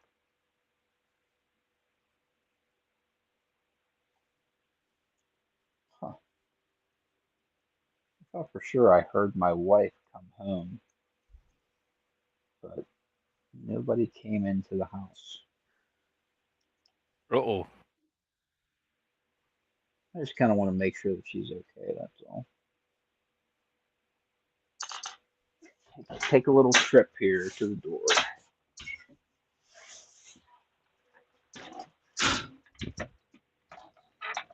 Okay. That was actually my sister's roommate. I don't know if I ever mentioned it before, but my sister actually lives across the street from me, so. Very cool. Let's send her a text message. I think I can do it even though my phone is streaming right now.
Oh, Jesus. She's fine. I said, hey, are you okay? You safe? Everything okay? She's like, yeah, what's a Netflix password? Thanks. Thanks. I'm here worried about your health and safety. What's a Netflix password? Ah, women. Netflix password is Netflix. Actually, pretty good idea, actually. Because oh God, I'm such an idiot. I did the thing that you're never supposed to do, where you make your password the same thing for everything. So I did that. So there was a data leak, which made that one password for everything garbage. So I was like, crap, I can't do this. So I let my phone choose my password for everything. So they all have like what 18 character alphanumeric freaking encrypted keys. So when my wife says, "Hey, what's the password for this?" Like my phone needs to tell her what it is because I couldn't tell you what it was. Sounds like you need a password manager. That's what I mean. Right. I let my iPhone manage all my passwords. It chooses them for me, keeps track of them, and they're all, 18 characters long. Does the iPhone So allow you to export your passwords? it allows me to go into the password list and then copy it so that I can send it to somebody. So I can do it. I just can't do it while I'm on the phone streaming. Now the thing is, if something happens to your phone, all those passwords are gone. Then that's what I'm saying. Oh yeah, You should probably it get does. KeePass or something like that and manage them because Yeah, I think that it saves them. I think it saves a copy of them to the cloud, if I'm not mistaken. I think it backs up your password information. Yeah, it does.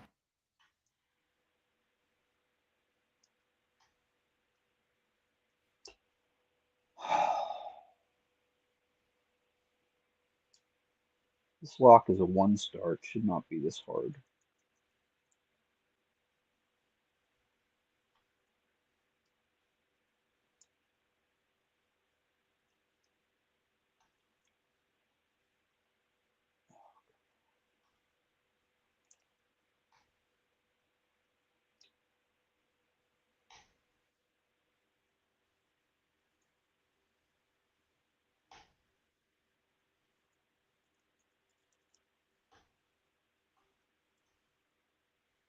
And yet, password is password. Yeah, no, you can't do anything like that anymore.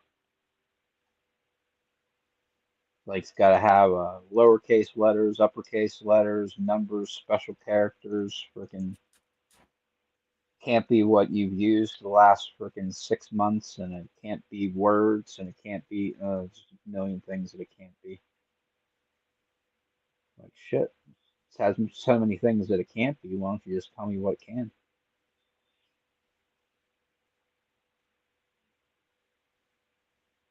well, password management is not that easy nowadays. Although they are starting to lighten up a bit with it because with multi-factor authentication, it's becoming a little bit less of a critical thing. Yeah, I actually most of the time I don't even need to use my password because it just scans my face. Scans my face and then goes in and puts the password in for me.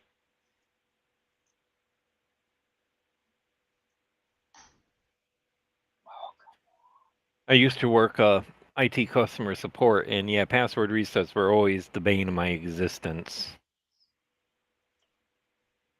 The best story I've got, and I'm not joking with this one. I always have to say that ahead of time because it's just that type of story. So I had a user call in for a password reset. I was having a heck of a time, and I was trying a simple password with them. And eventually, I just kind of broke all the rules. I'm like, okay, Your temp password is password. And the user responded, is that password with 2 S's?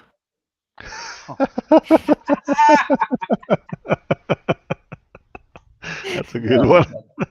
And I admit, I mean, working in customer support, I got to the point where I could pretty much just let that stuff go to the wayside and not respond to it. But that one, I actually had to say, it's not worth it. It's not worth it. It's not worth losing your job. Yeah. It was like, yep. Password with 1 S. No, it's password with 2 Q's.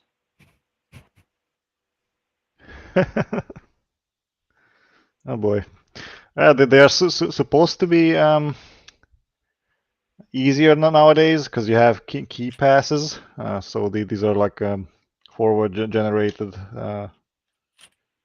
keys that you can use like basically anywhere.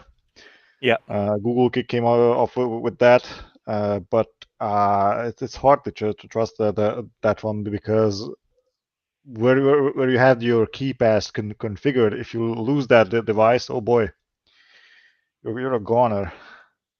Yeah. Because it is like one of those activators, or what are those other things called? What was that app called? Let me check it. There are many of these.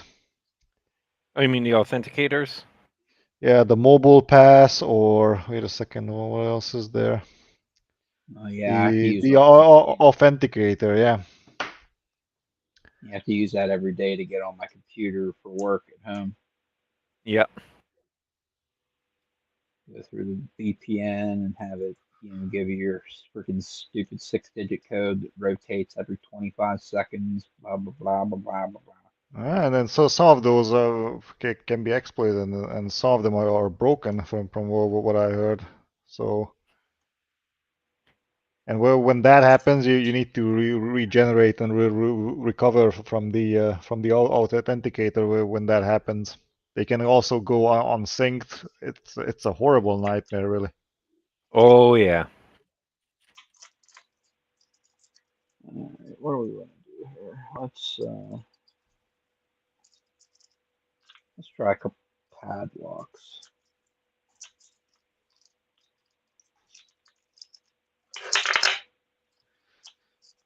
I feel I'm close to falling asleep, maybe. There you go. That's exactly when you end up bricking the lock or something. I feel Yeah. like I'm close.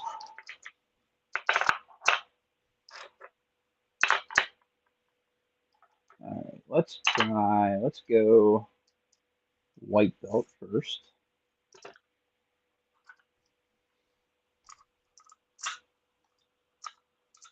Levi Turner, and let's use Gem Hook.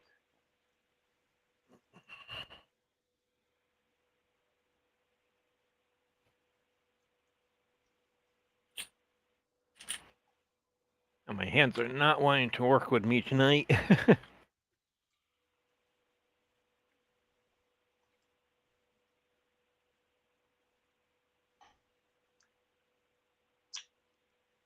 All right, there we go. I'll take that one.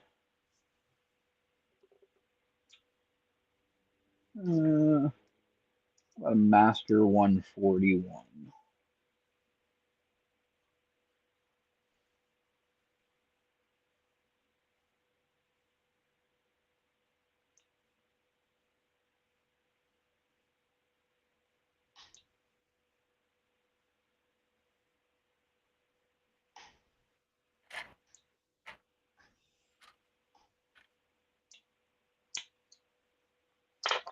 Beautiful. I have only 2 orange belt locks, and they are both really freaking hard.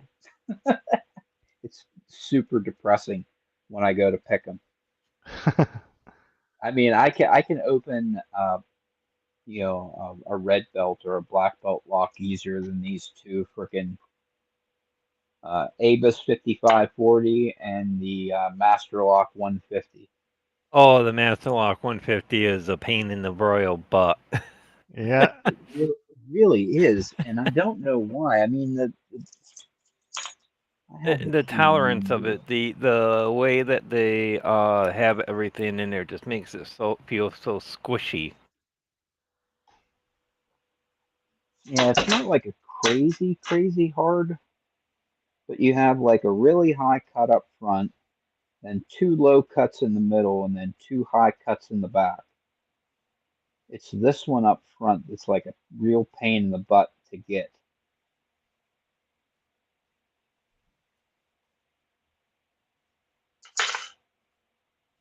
That's what I wanted to ask about this lock.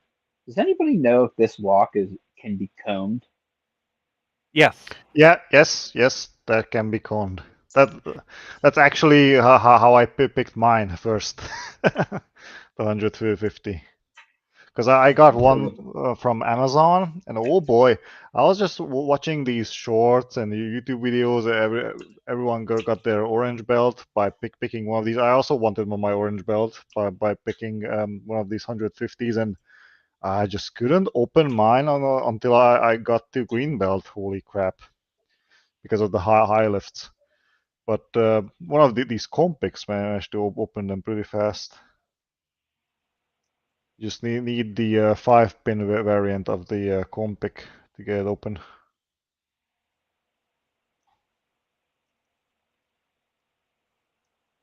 Okay. Which I have.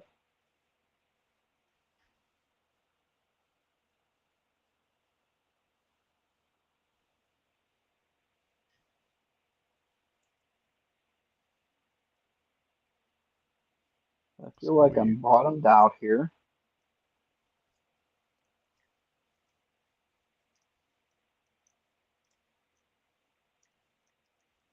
Huh. Did you open it? No.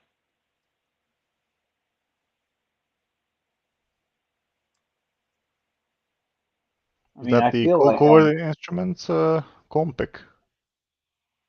these are actually Southern Specialties cone picks. I mean, I am buried the I entire didn't way. realize I was muted there. So yeah, so if you insert it all the way, sometimes that's a little too deep. So sometimes you gotta kind of play with it in order to get the depth quite right. Yeah. But yeah, it's like I got 150 here that I can comb open, but if I put it in all the way, I can't. I gotta pull it out a little bit. You are Yeah. absolutely right. There it is. Thank you. Yeah. But you can also comb open the Abus ones. This is the 5550, and you can comb this guy open just the same. How about the 5540? That's the smaller one? Yep. Yes, I've done that. Oh, where is mine? That's Ace. Oh, where did mine go? My desk is an absolute disaster. I gotta clean.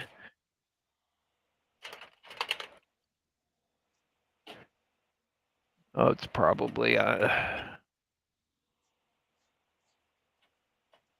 me see if I can find mine. Be right back.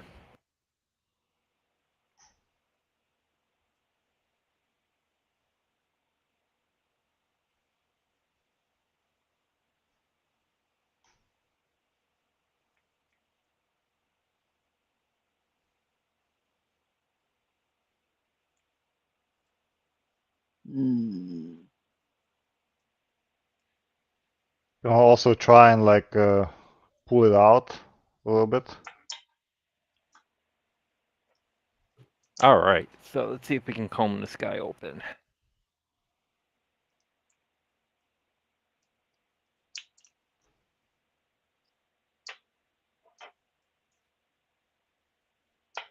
Let's lay it on the key and see what that tells us. Yep.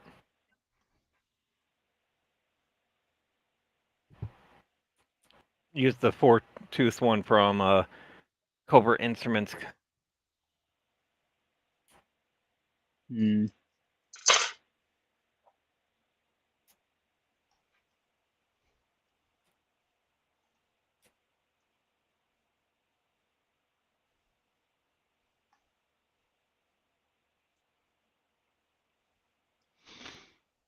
Joshua is asking, "What's up, guys?" Oh, How's it going there, Heshua? Just trying to figure out if I can freaking comb this stupid lock, and I don't think that these ones are spaced right. Ah, it is. You just gotta screw with it. yeah, Yep. that's how it works.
Mm, Or you have a good night, Grouchy. yep, thanks for coming, Grouch.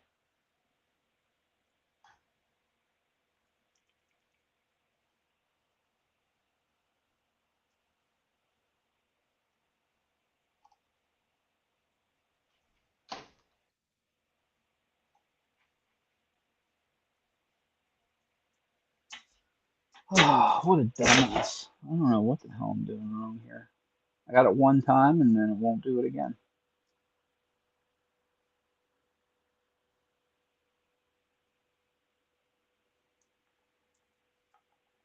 Oh, hand cramp.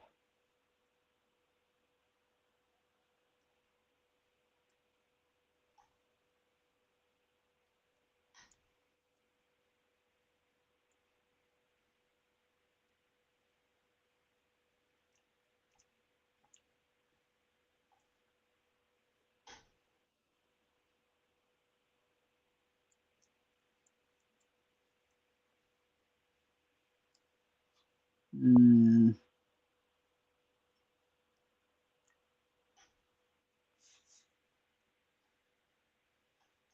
Hmm. oh, cramp. Holy cow. Urgh.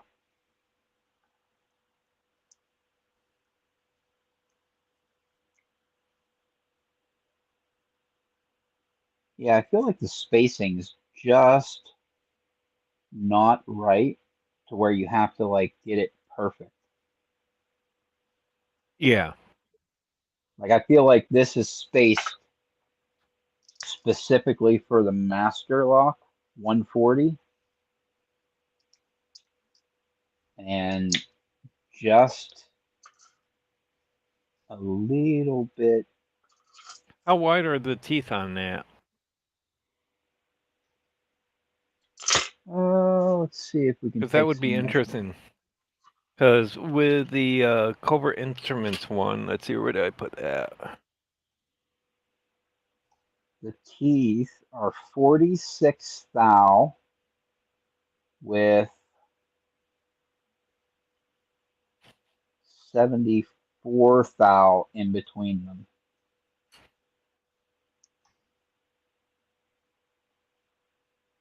Yep, 45, 45, 45, 45. Yep, they're 45 thou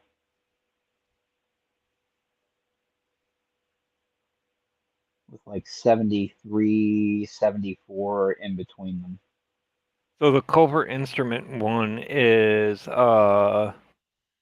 36 thou thick. Actually, hold on, let me Wow. zero that. Make sure that that's. And how much space is in between each of the notches? Let's see here.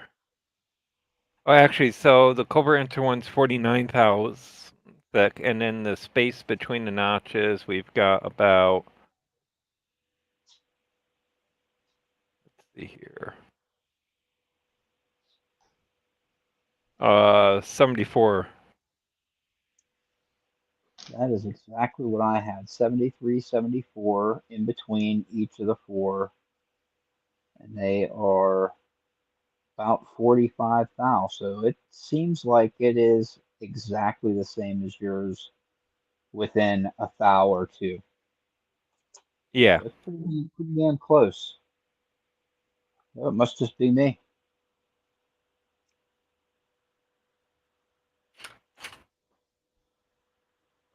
It might also be the bedding because I have a couple of Masterlock 140s that I can't comb open because of the bedding.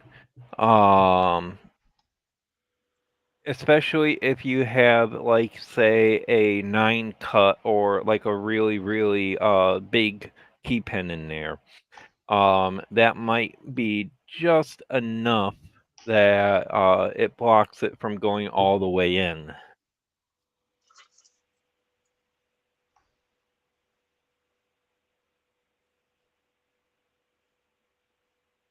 If you have a really deep cut on that. Yeah, I have. Here's my key for this. If you cut number 2 or pin number 2, that might be blocking you a bit. I have a super high cut up front, and then a low cut, and then a high cut and a low cut.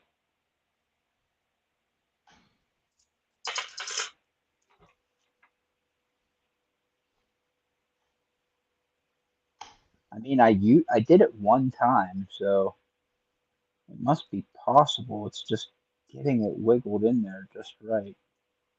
Yeah, and the Abus ones, those are harder to comb than Masterlock. The keyway is a bit tighter. Um,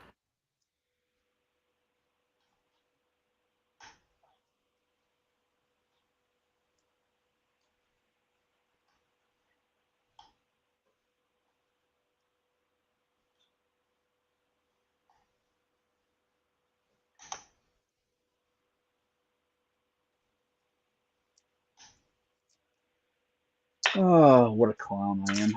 Oh, well, let's try the 150 again.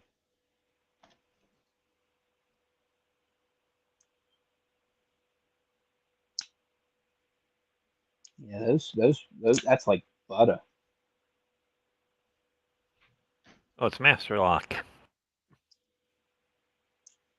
It's like it's made to frickin' be combed open. Wonder if this one would comb. Guess there's only one way to find out.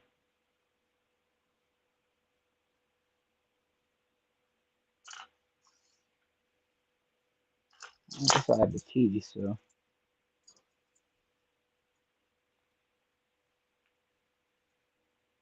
Master lock, 4-pinner.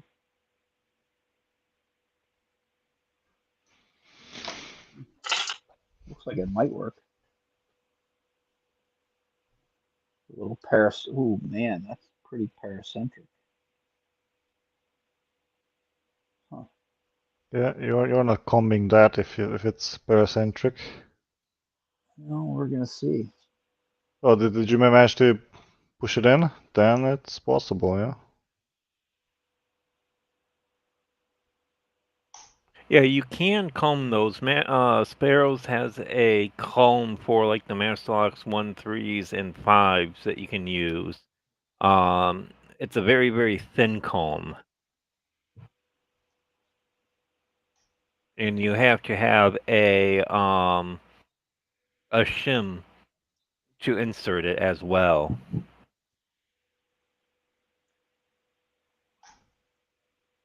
I have a six pin thin, but I don't have a 4-pin thin.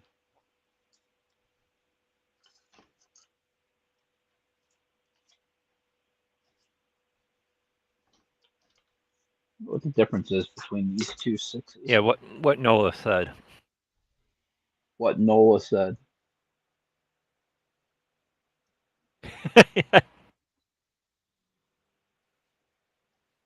Oh, great minds think alike. Seems that way. Curious what the difference is between these two. 15 thou, 25 thou. That is the difference.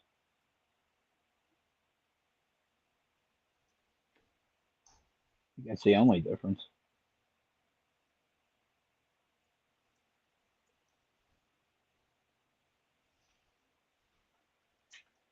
Oh, well, that was fun.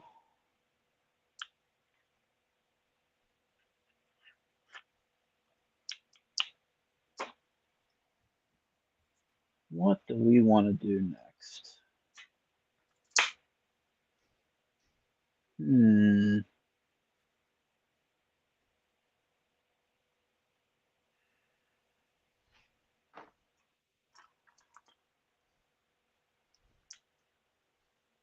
Um,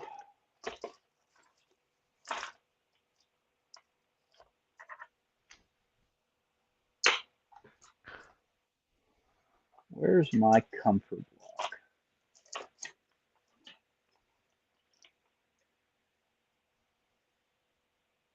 There she is.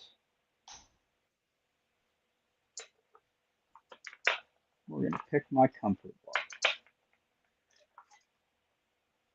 Well, I don't know if comfort lock's exactly what you'd want to call it. My confidence lock?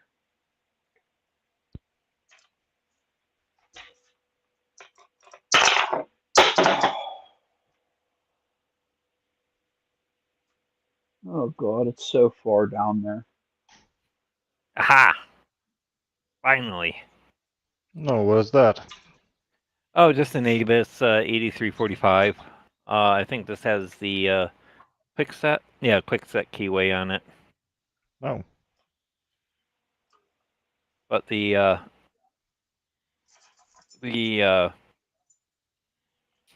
I fall into the like that circular picking with it, where when I'm setting one spool pin, other spool pins drop. Oh, it's for ping ponging. Okay. Yep. And my arms and hands are just not cooperating with me today because I haven't taken my painkillers today. So it's like, yeah.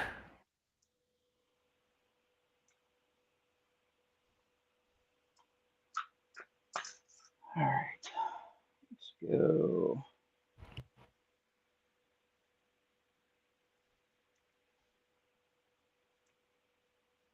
God, I love this lock.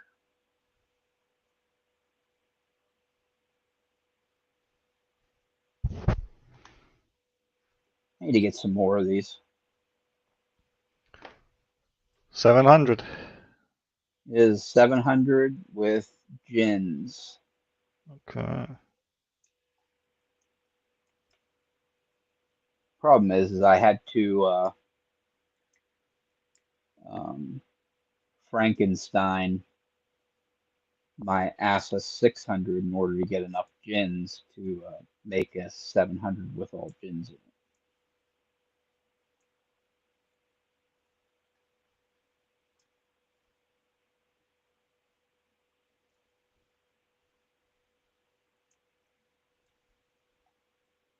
So actually my 600 has 3 Christmas trees in it right now. Oh. Yeah, it makes it literally impossible to pick.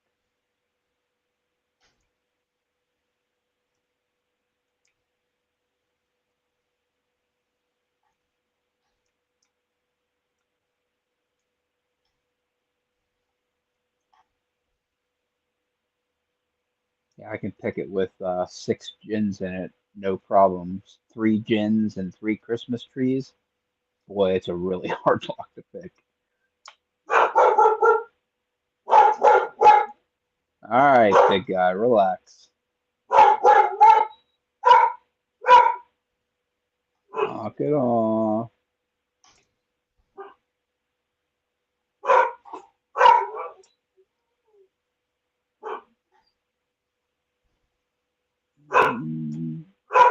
2 and 1 open.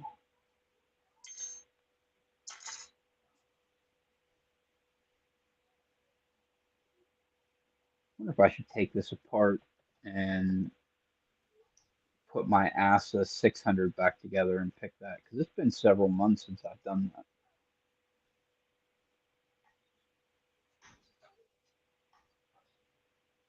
Huh, let's do that.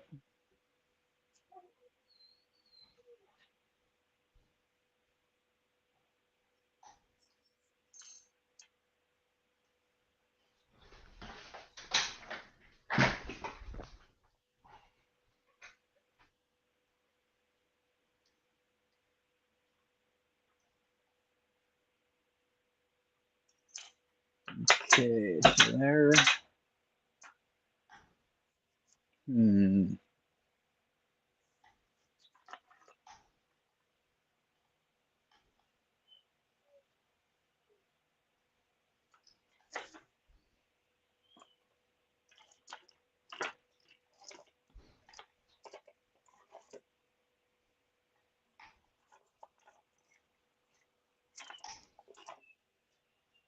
Okay.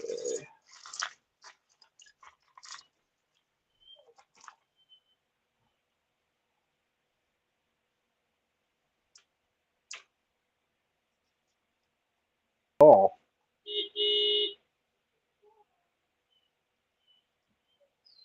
Not the right size.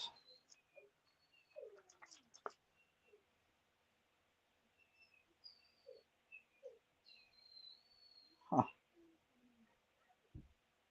I don't know what size grub screws these are.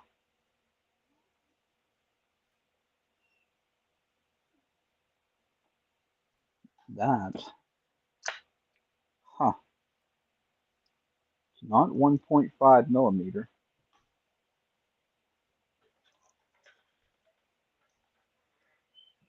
Hmm.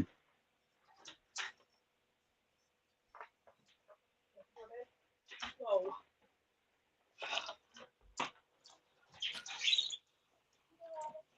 Madison, get out here!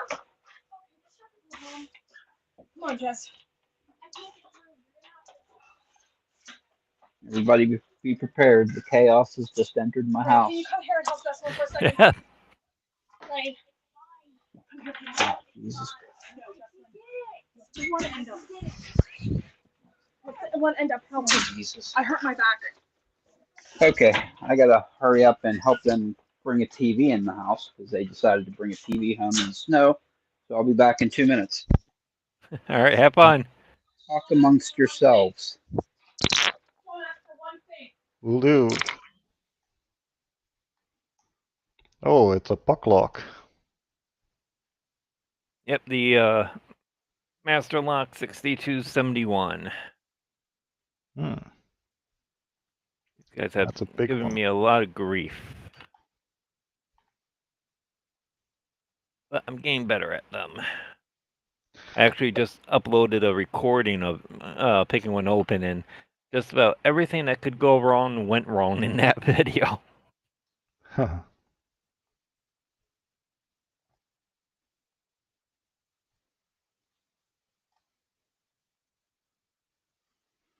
I figured out that I needed space for my elbow, so I can lift the pins higher. That helps as well. So I had to pull the lock a little bit closer to the edge of the desk. Still no Yeah. open. Oh boy. Elbow space is very important.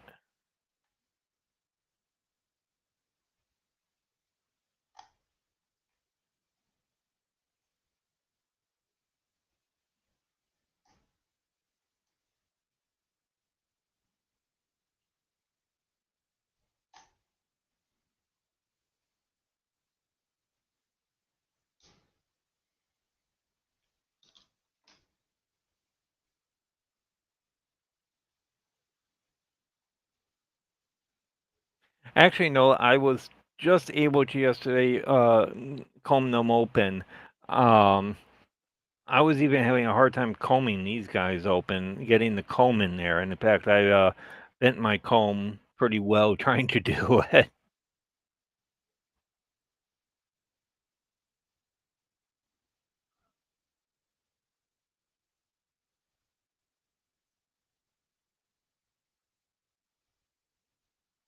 Hmm. Oh, come on. Okay, now Opened didn't yesterday post for it. me.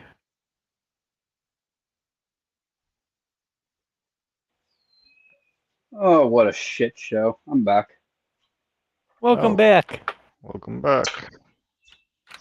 What a shit show.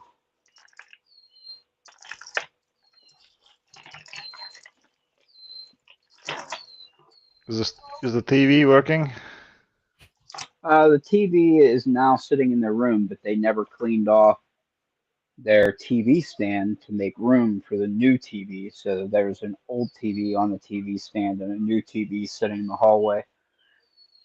Oh, and then I'm like, hey, how's your mom going to get out of the bathroom? Because there's a huge TV sitting in the hallway. Well, guess what? I think she's trapped in the bathroom. Oh, kids. Kids, Well, kids, kids. I love well, them so. if you have a window in the bathroom, well, you can use the emergency exit, I guess. Oh, I love my kids. I swear I do.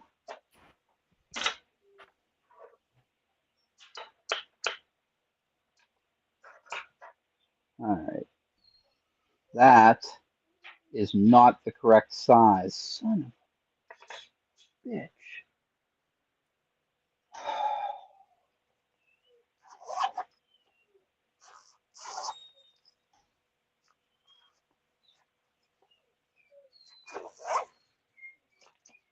All right.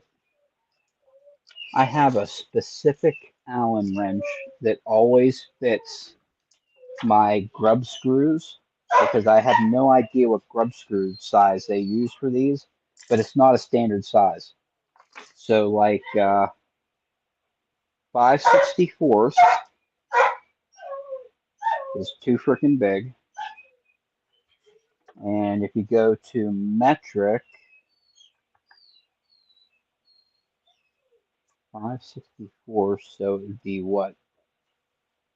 4/64 would be 2/32, 1/16. So it's probably a 1/16 is the right size. So it's not metric, not half a millimeter. It has to be 1/32. I'll be right back.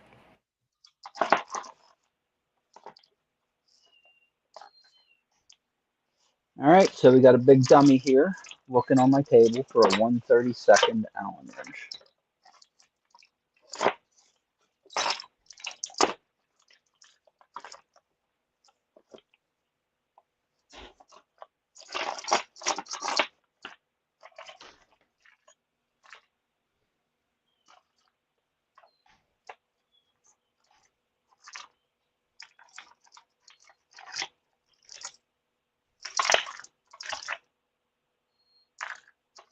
Oh,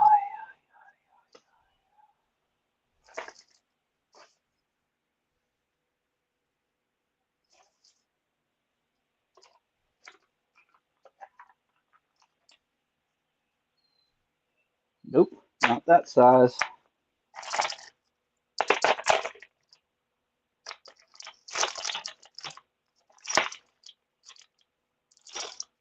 Is it 1/32 or is it 1/16?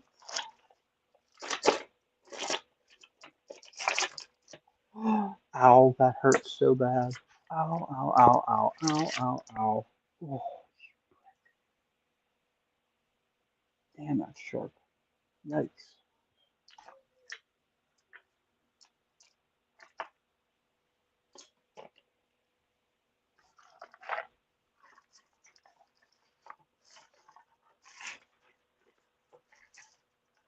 Oh, I know what I could do. I have an idea.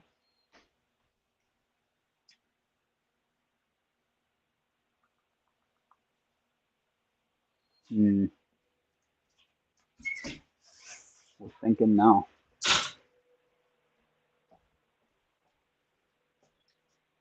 Let's try a Torx. I bet you a Torx will put down in there.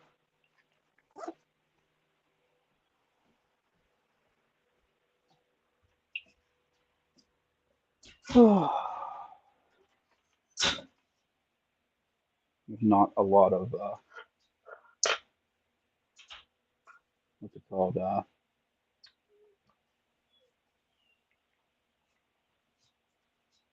Nope, not that size.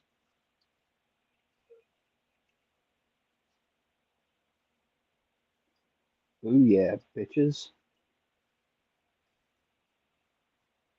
T6 fits just fine.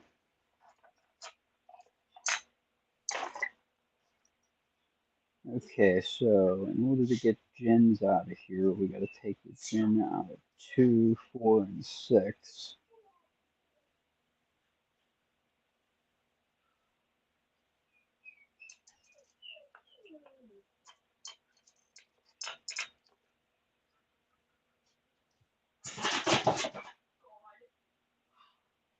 I think people I like am coming to back. my live streams just to see the crazy shit that I end up getting into.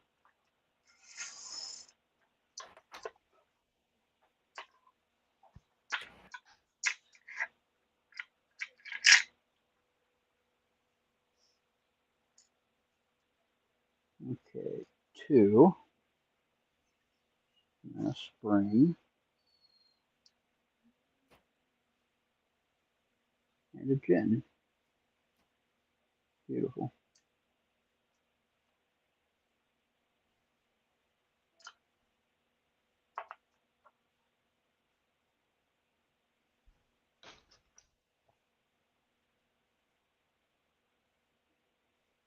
Okay, we'll leave the closing rod there.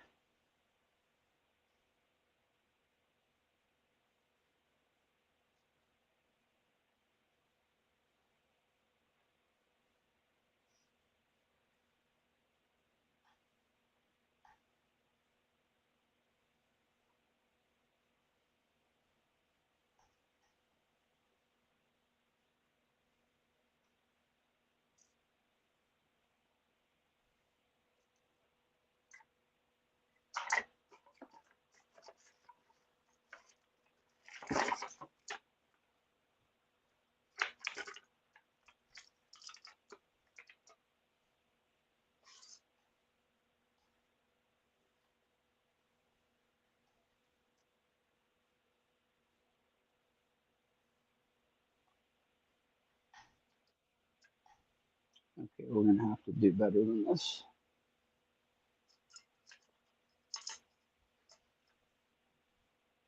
We're gonna have to fully gut number this 600 in order to do this, because it's gutting every other chamber with a closing rod seems like a bad idea.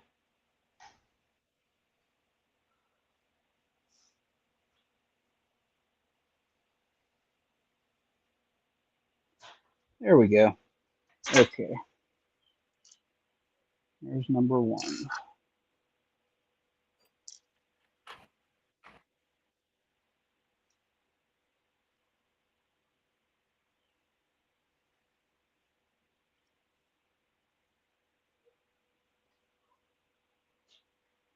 Number 2. That has a gen, or a Christmas tree.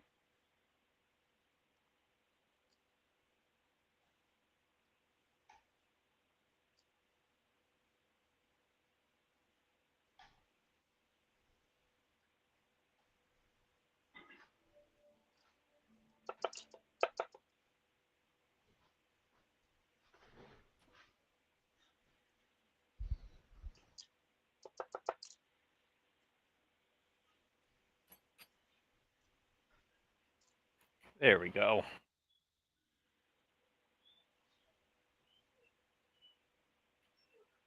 All right, well, I'm going to have to call it quits here. All right. Thanks for coming. I probably should do the same thing here pretty soon, but we're gonna get this 600 taken apart and put back together first.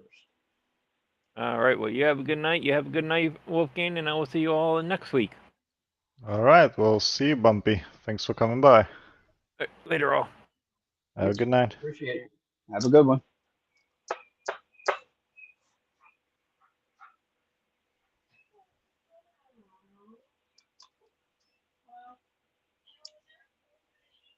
There we go. It's number 6. That also has a Christmas tree.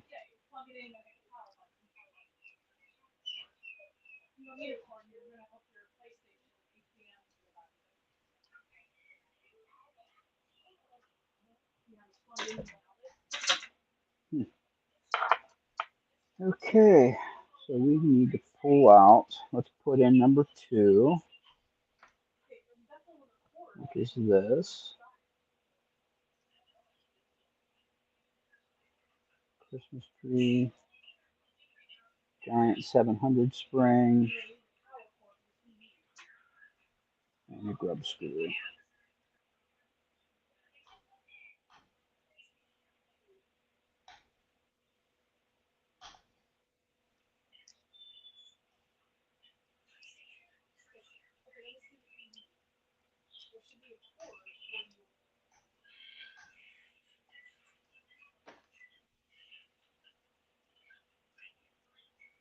Okay, pull number 4.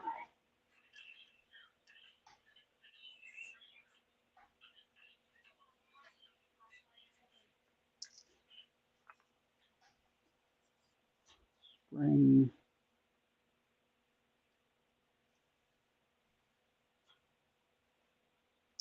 Another gin. Christmas tree in its place. Giant spring.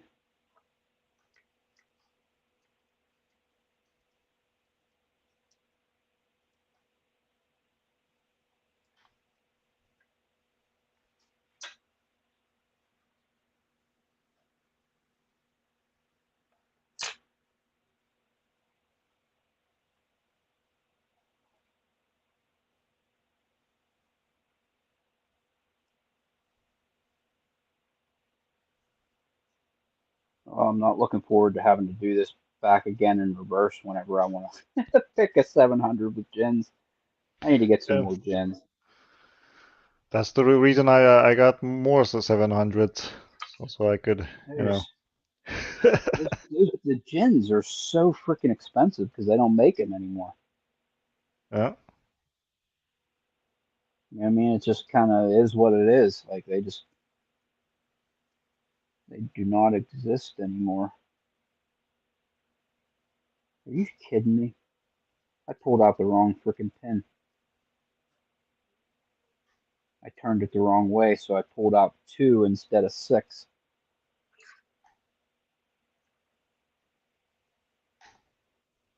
That's what I get.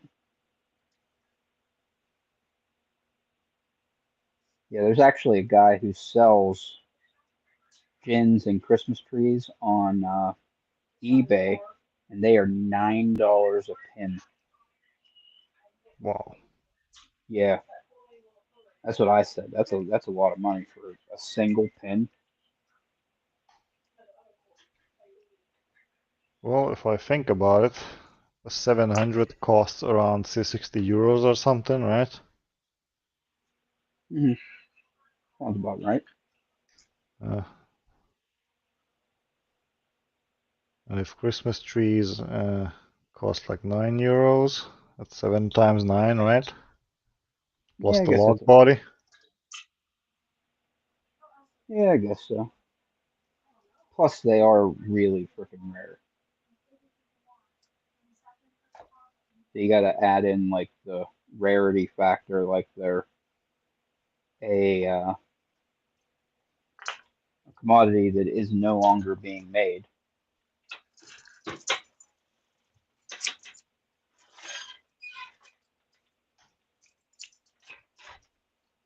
Tell you what, the key actually works better with the Christmas trees in it. Yeah.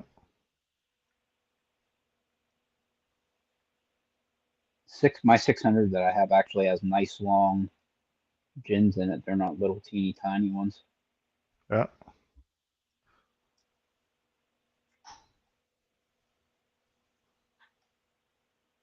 Yeah, because these things have something called a balance stack, pin stack, right? That's what That it's is called. correct. So unlike, these cheaper locks where you have an unbalanced pin stack and you could just, avoid picking pins, and sometimes they can come like below the shear line, they can start out below the shear line or above sometimes. Instead, you have a balanced pin stack where this is not possible.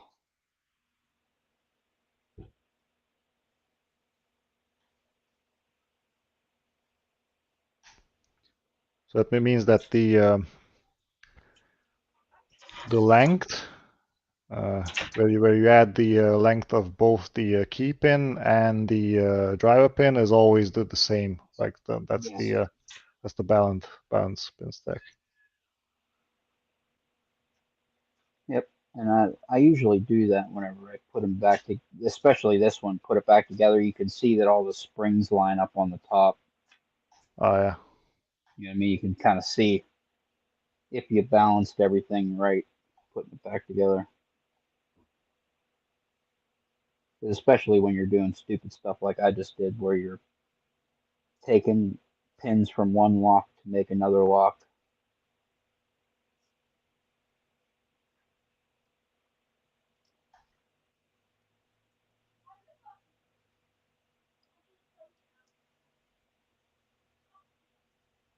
There's last one left. And then we will check out my my skills and make sure that I can still do this, because I haven't picked a 6-pin gin for been quite a long time. Well, it's a six spinner. That's a red belt. Yep.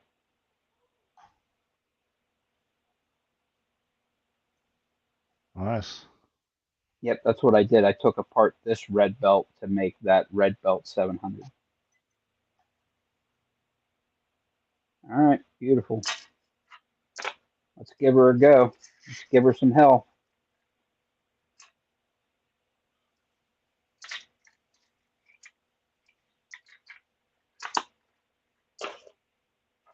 All right, let's give her some hell. See what we can do here.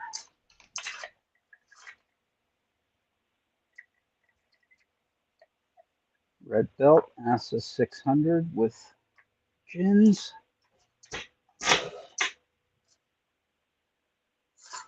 Okay. Yep, I don't like that tensioner. Let's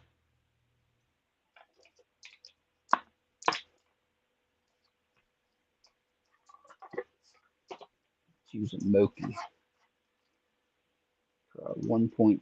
That should fit pretty good. Oh yeah. That fits pretty perfect actually. Nice.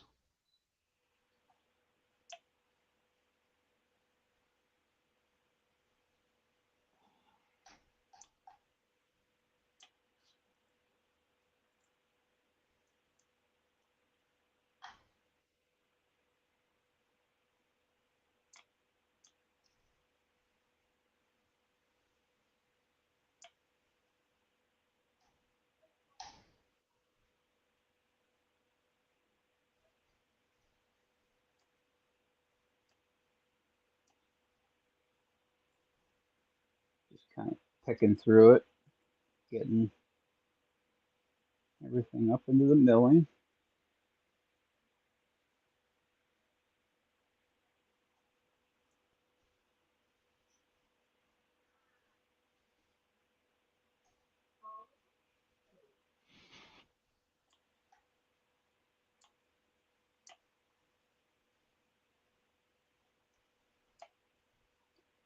There it is. Nice. Everything up into the milling. So No. All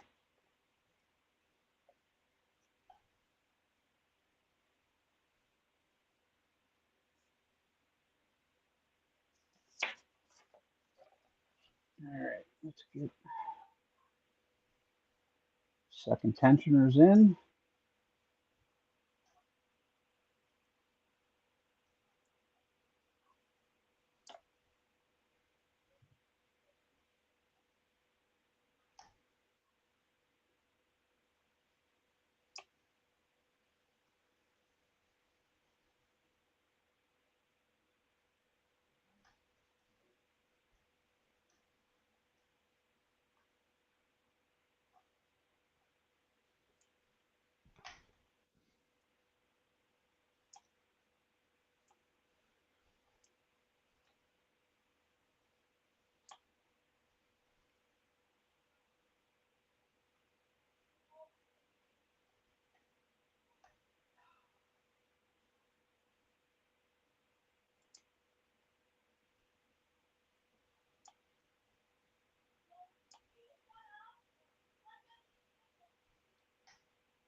Hmm.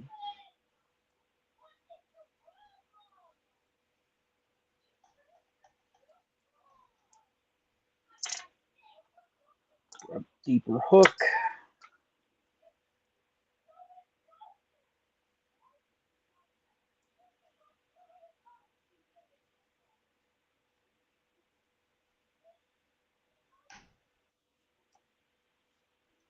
Good.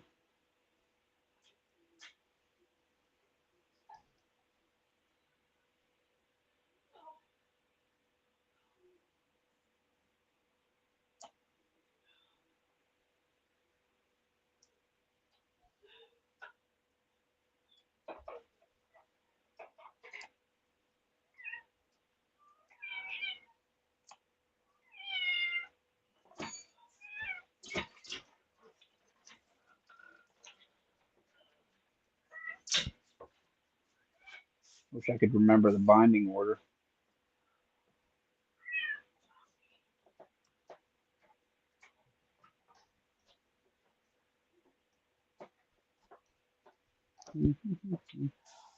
There it all was set again. Ah, okay. That's enough for today, I think. Oh boy. Come on, number Well, one. moving the lock closer to the side of the desk kind of helped than navigating the lock, but the stupid Okay. tensioning doesn't work.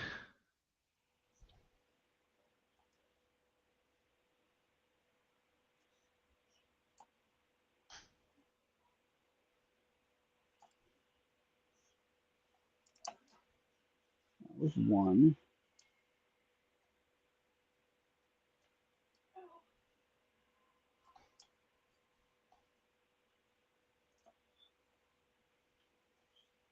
Doing a little ping ponging here because I can't remember the binding order.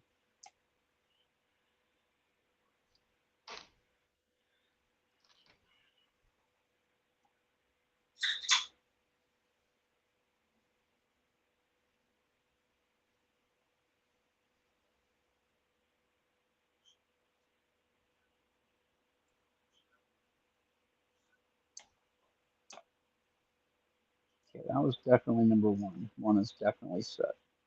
Two is set. Three is not set. Now it is set.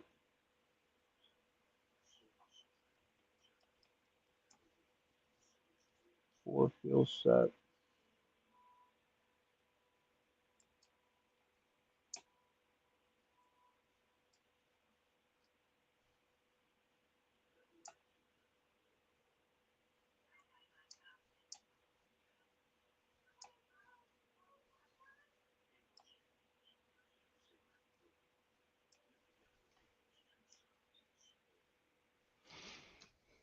Hmm.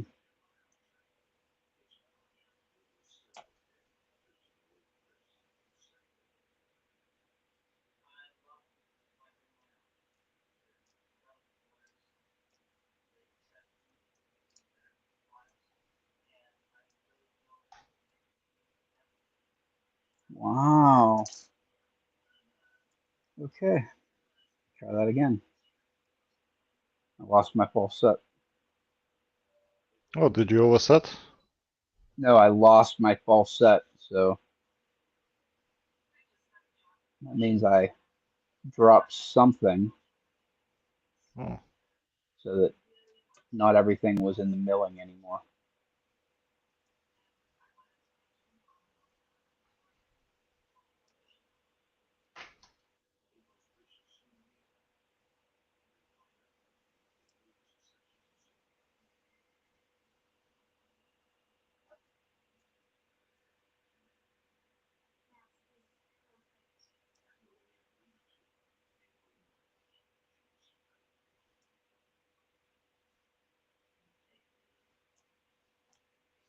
Hmm. Wow, was a really good idea. This is like a brand new lock to me because I totally don't remember what order I needed to pick this anymore. I mean, I still know how to pick it. Like, I know you pick everything up into the milling and then you float the gins out of the milling to set. But it's really important that you do everything in the right order because you'll never get it if you ping pong around. You ping pong around all freaking day. All Yep. right, so we are now.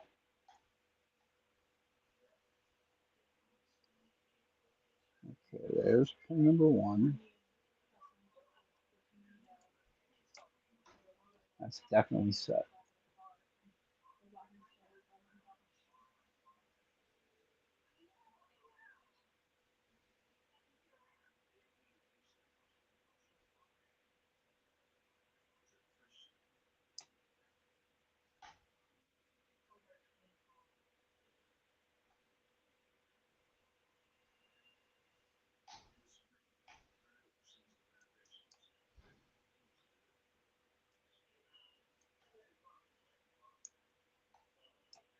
Hmm.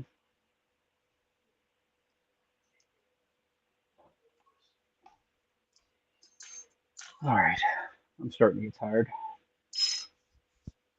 Yep. I think Same here. I'm done. Well, We'll it was. spend the next week. We'll spend this week practicing this 600 with gins. It's like now a brand new lock to me. No, nice to That's hear. actually really cool. You have something new to play with. That's cool. I'm actually really happy that I did this. That I put it back together because I don't have a key for it or anything. So nice. It's like having a brand new lock. Sweet. All right. All right. Well, I'm going to call it night. Thank you for having me. Yep, I And appreciate you coming and hanging out with us. I'll see you on Sunday then, right? Next Sunday. Next Sunday. This Sunday we are off. All right, good. Well, see you then. Yep, Good thank you night, so much for everyone. coming. All right, let's take a look in the chat. Nola, thank you for coming. Yin Yet, appreciate it very much.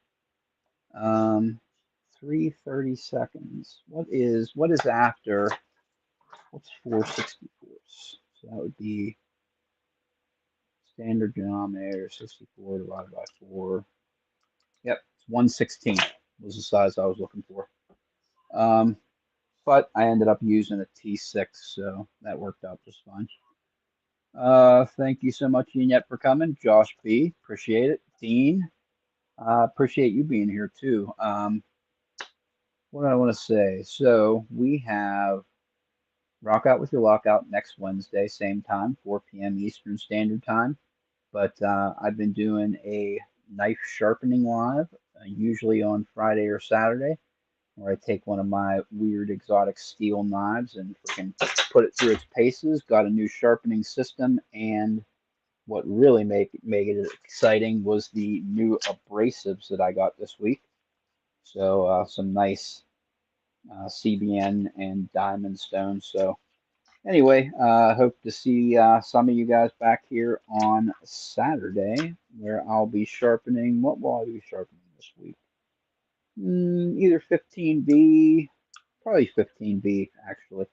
CPM 15B. So Anyway, everybody have a great rest of your week. I will catch you all later and have a wonderful night. I will be recording my review of Read tomorrow.